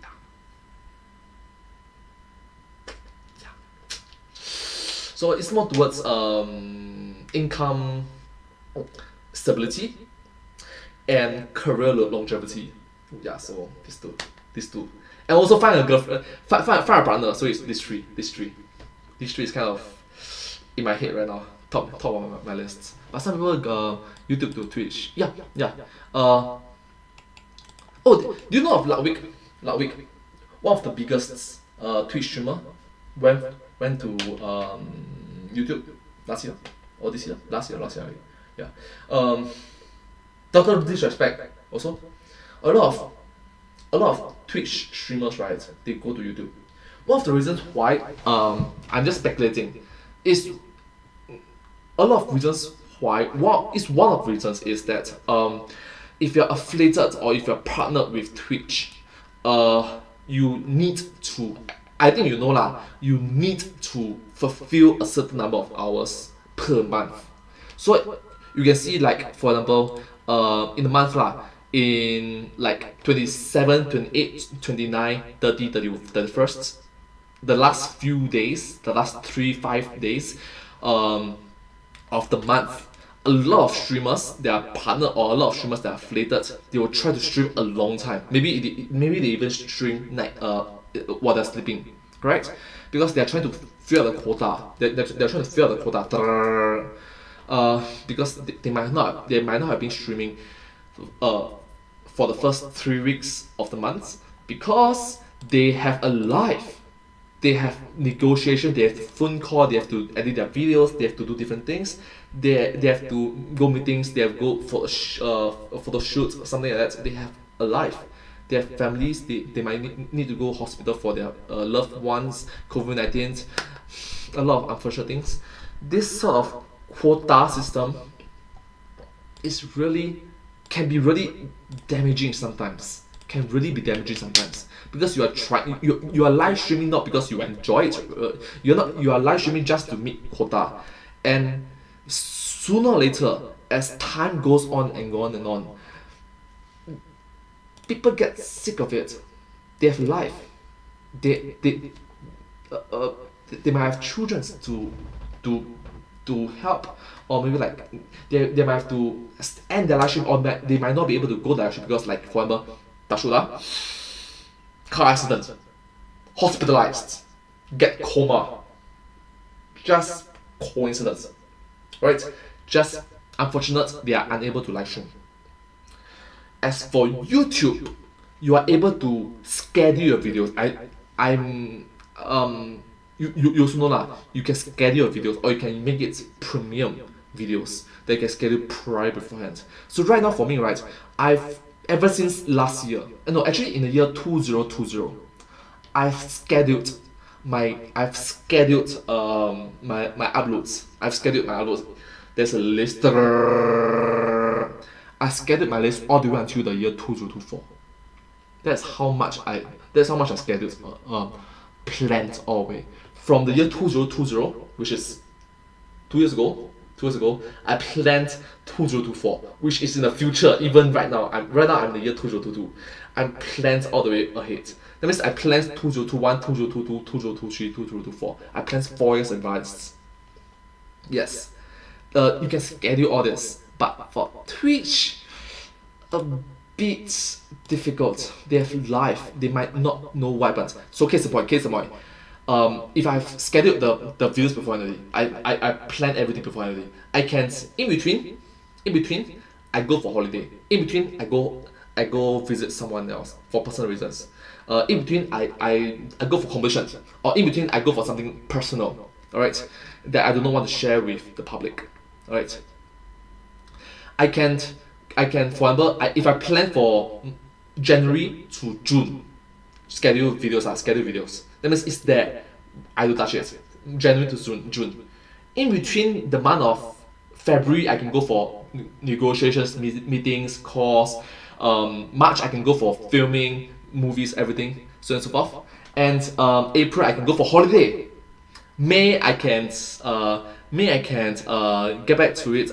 I can, if there's unfortunate things, maybe go for, like, for example, hospitals, clinics, go checkups, funerals, all this. Then June, I can get back to my career in YouTube. I can plan all this beforehand. Alright? So in between, from January to June, all those personal things, I can do it without having fear that my content is not up, because I can schedule beforehand. I can go like relax on the beach. I can go for vacations without interrupting my upload schedules. But for Twitch cannot, because it's live stream. My birthday is on April. Right, okay. Let's sing a birthday song to you, okay? Before I live stream. Oh my gosh, right now it's 7:23. Okay, I'm gonna end my live stream before I'm gonna sing a birthday song before I'm gonna sing a birthday song to you before I end my live stream. Okay, 1, 2, 3, go. Happy birthday to you. Happy birthday to you. Happy birthday, happy birthday, happy birthday to you. 祝你生日快乐，祝你生日快乐，祝你生日快乐，祝你生日快乐。생일 축하합니다. 생일 축하합니다. 생일 축하합니다. 생일 축하합니다. Or you want 생일 축하합니다. 생일 축하합니다. 지구에서 우주에서 생일 사랑합니다. Okay, 誕生日おめでとう、誕生日おめでとう、誕生日おめでとう、誕生日おめでとう。Or joyous anniversary, joyous anniversary, joyous anniversary, joyous anniversary. That's French, not German, okay? Songbokstad Fuggluk, Songbokstad Fuggluk, Songbokstad, Songbokstad, Songbokstad Fuggluk. Yeah! Bye! But hey, that's just a stream, a live stream. Thanks for watching. Thank you. And subscribe. Thank you so much. Remember to join my channel too. Sure, I'm going to watch your videos and I'm going to comment on the videos as well. Give some positive, uplifting, encouraging feedbacks.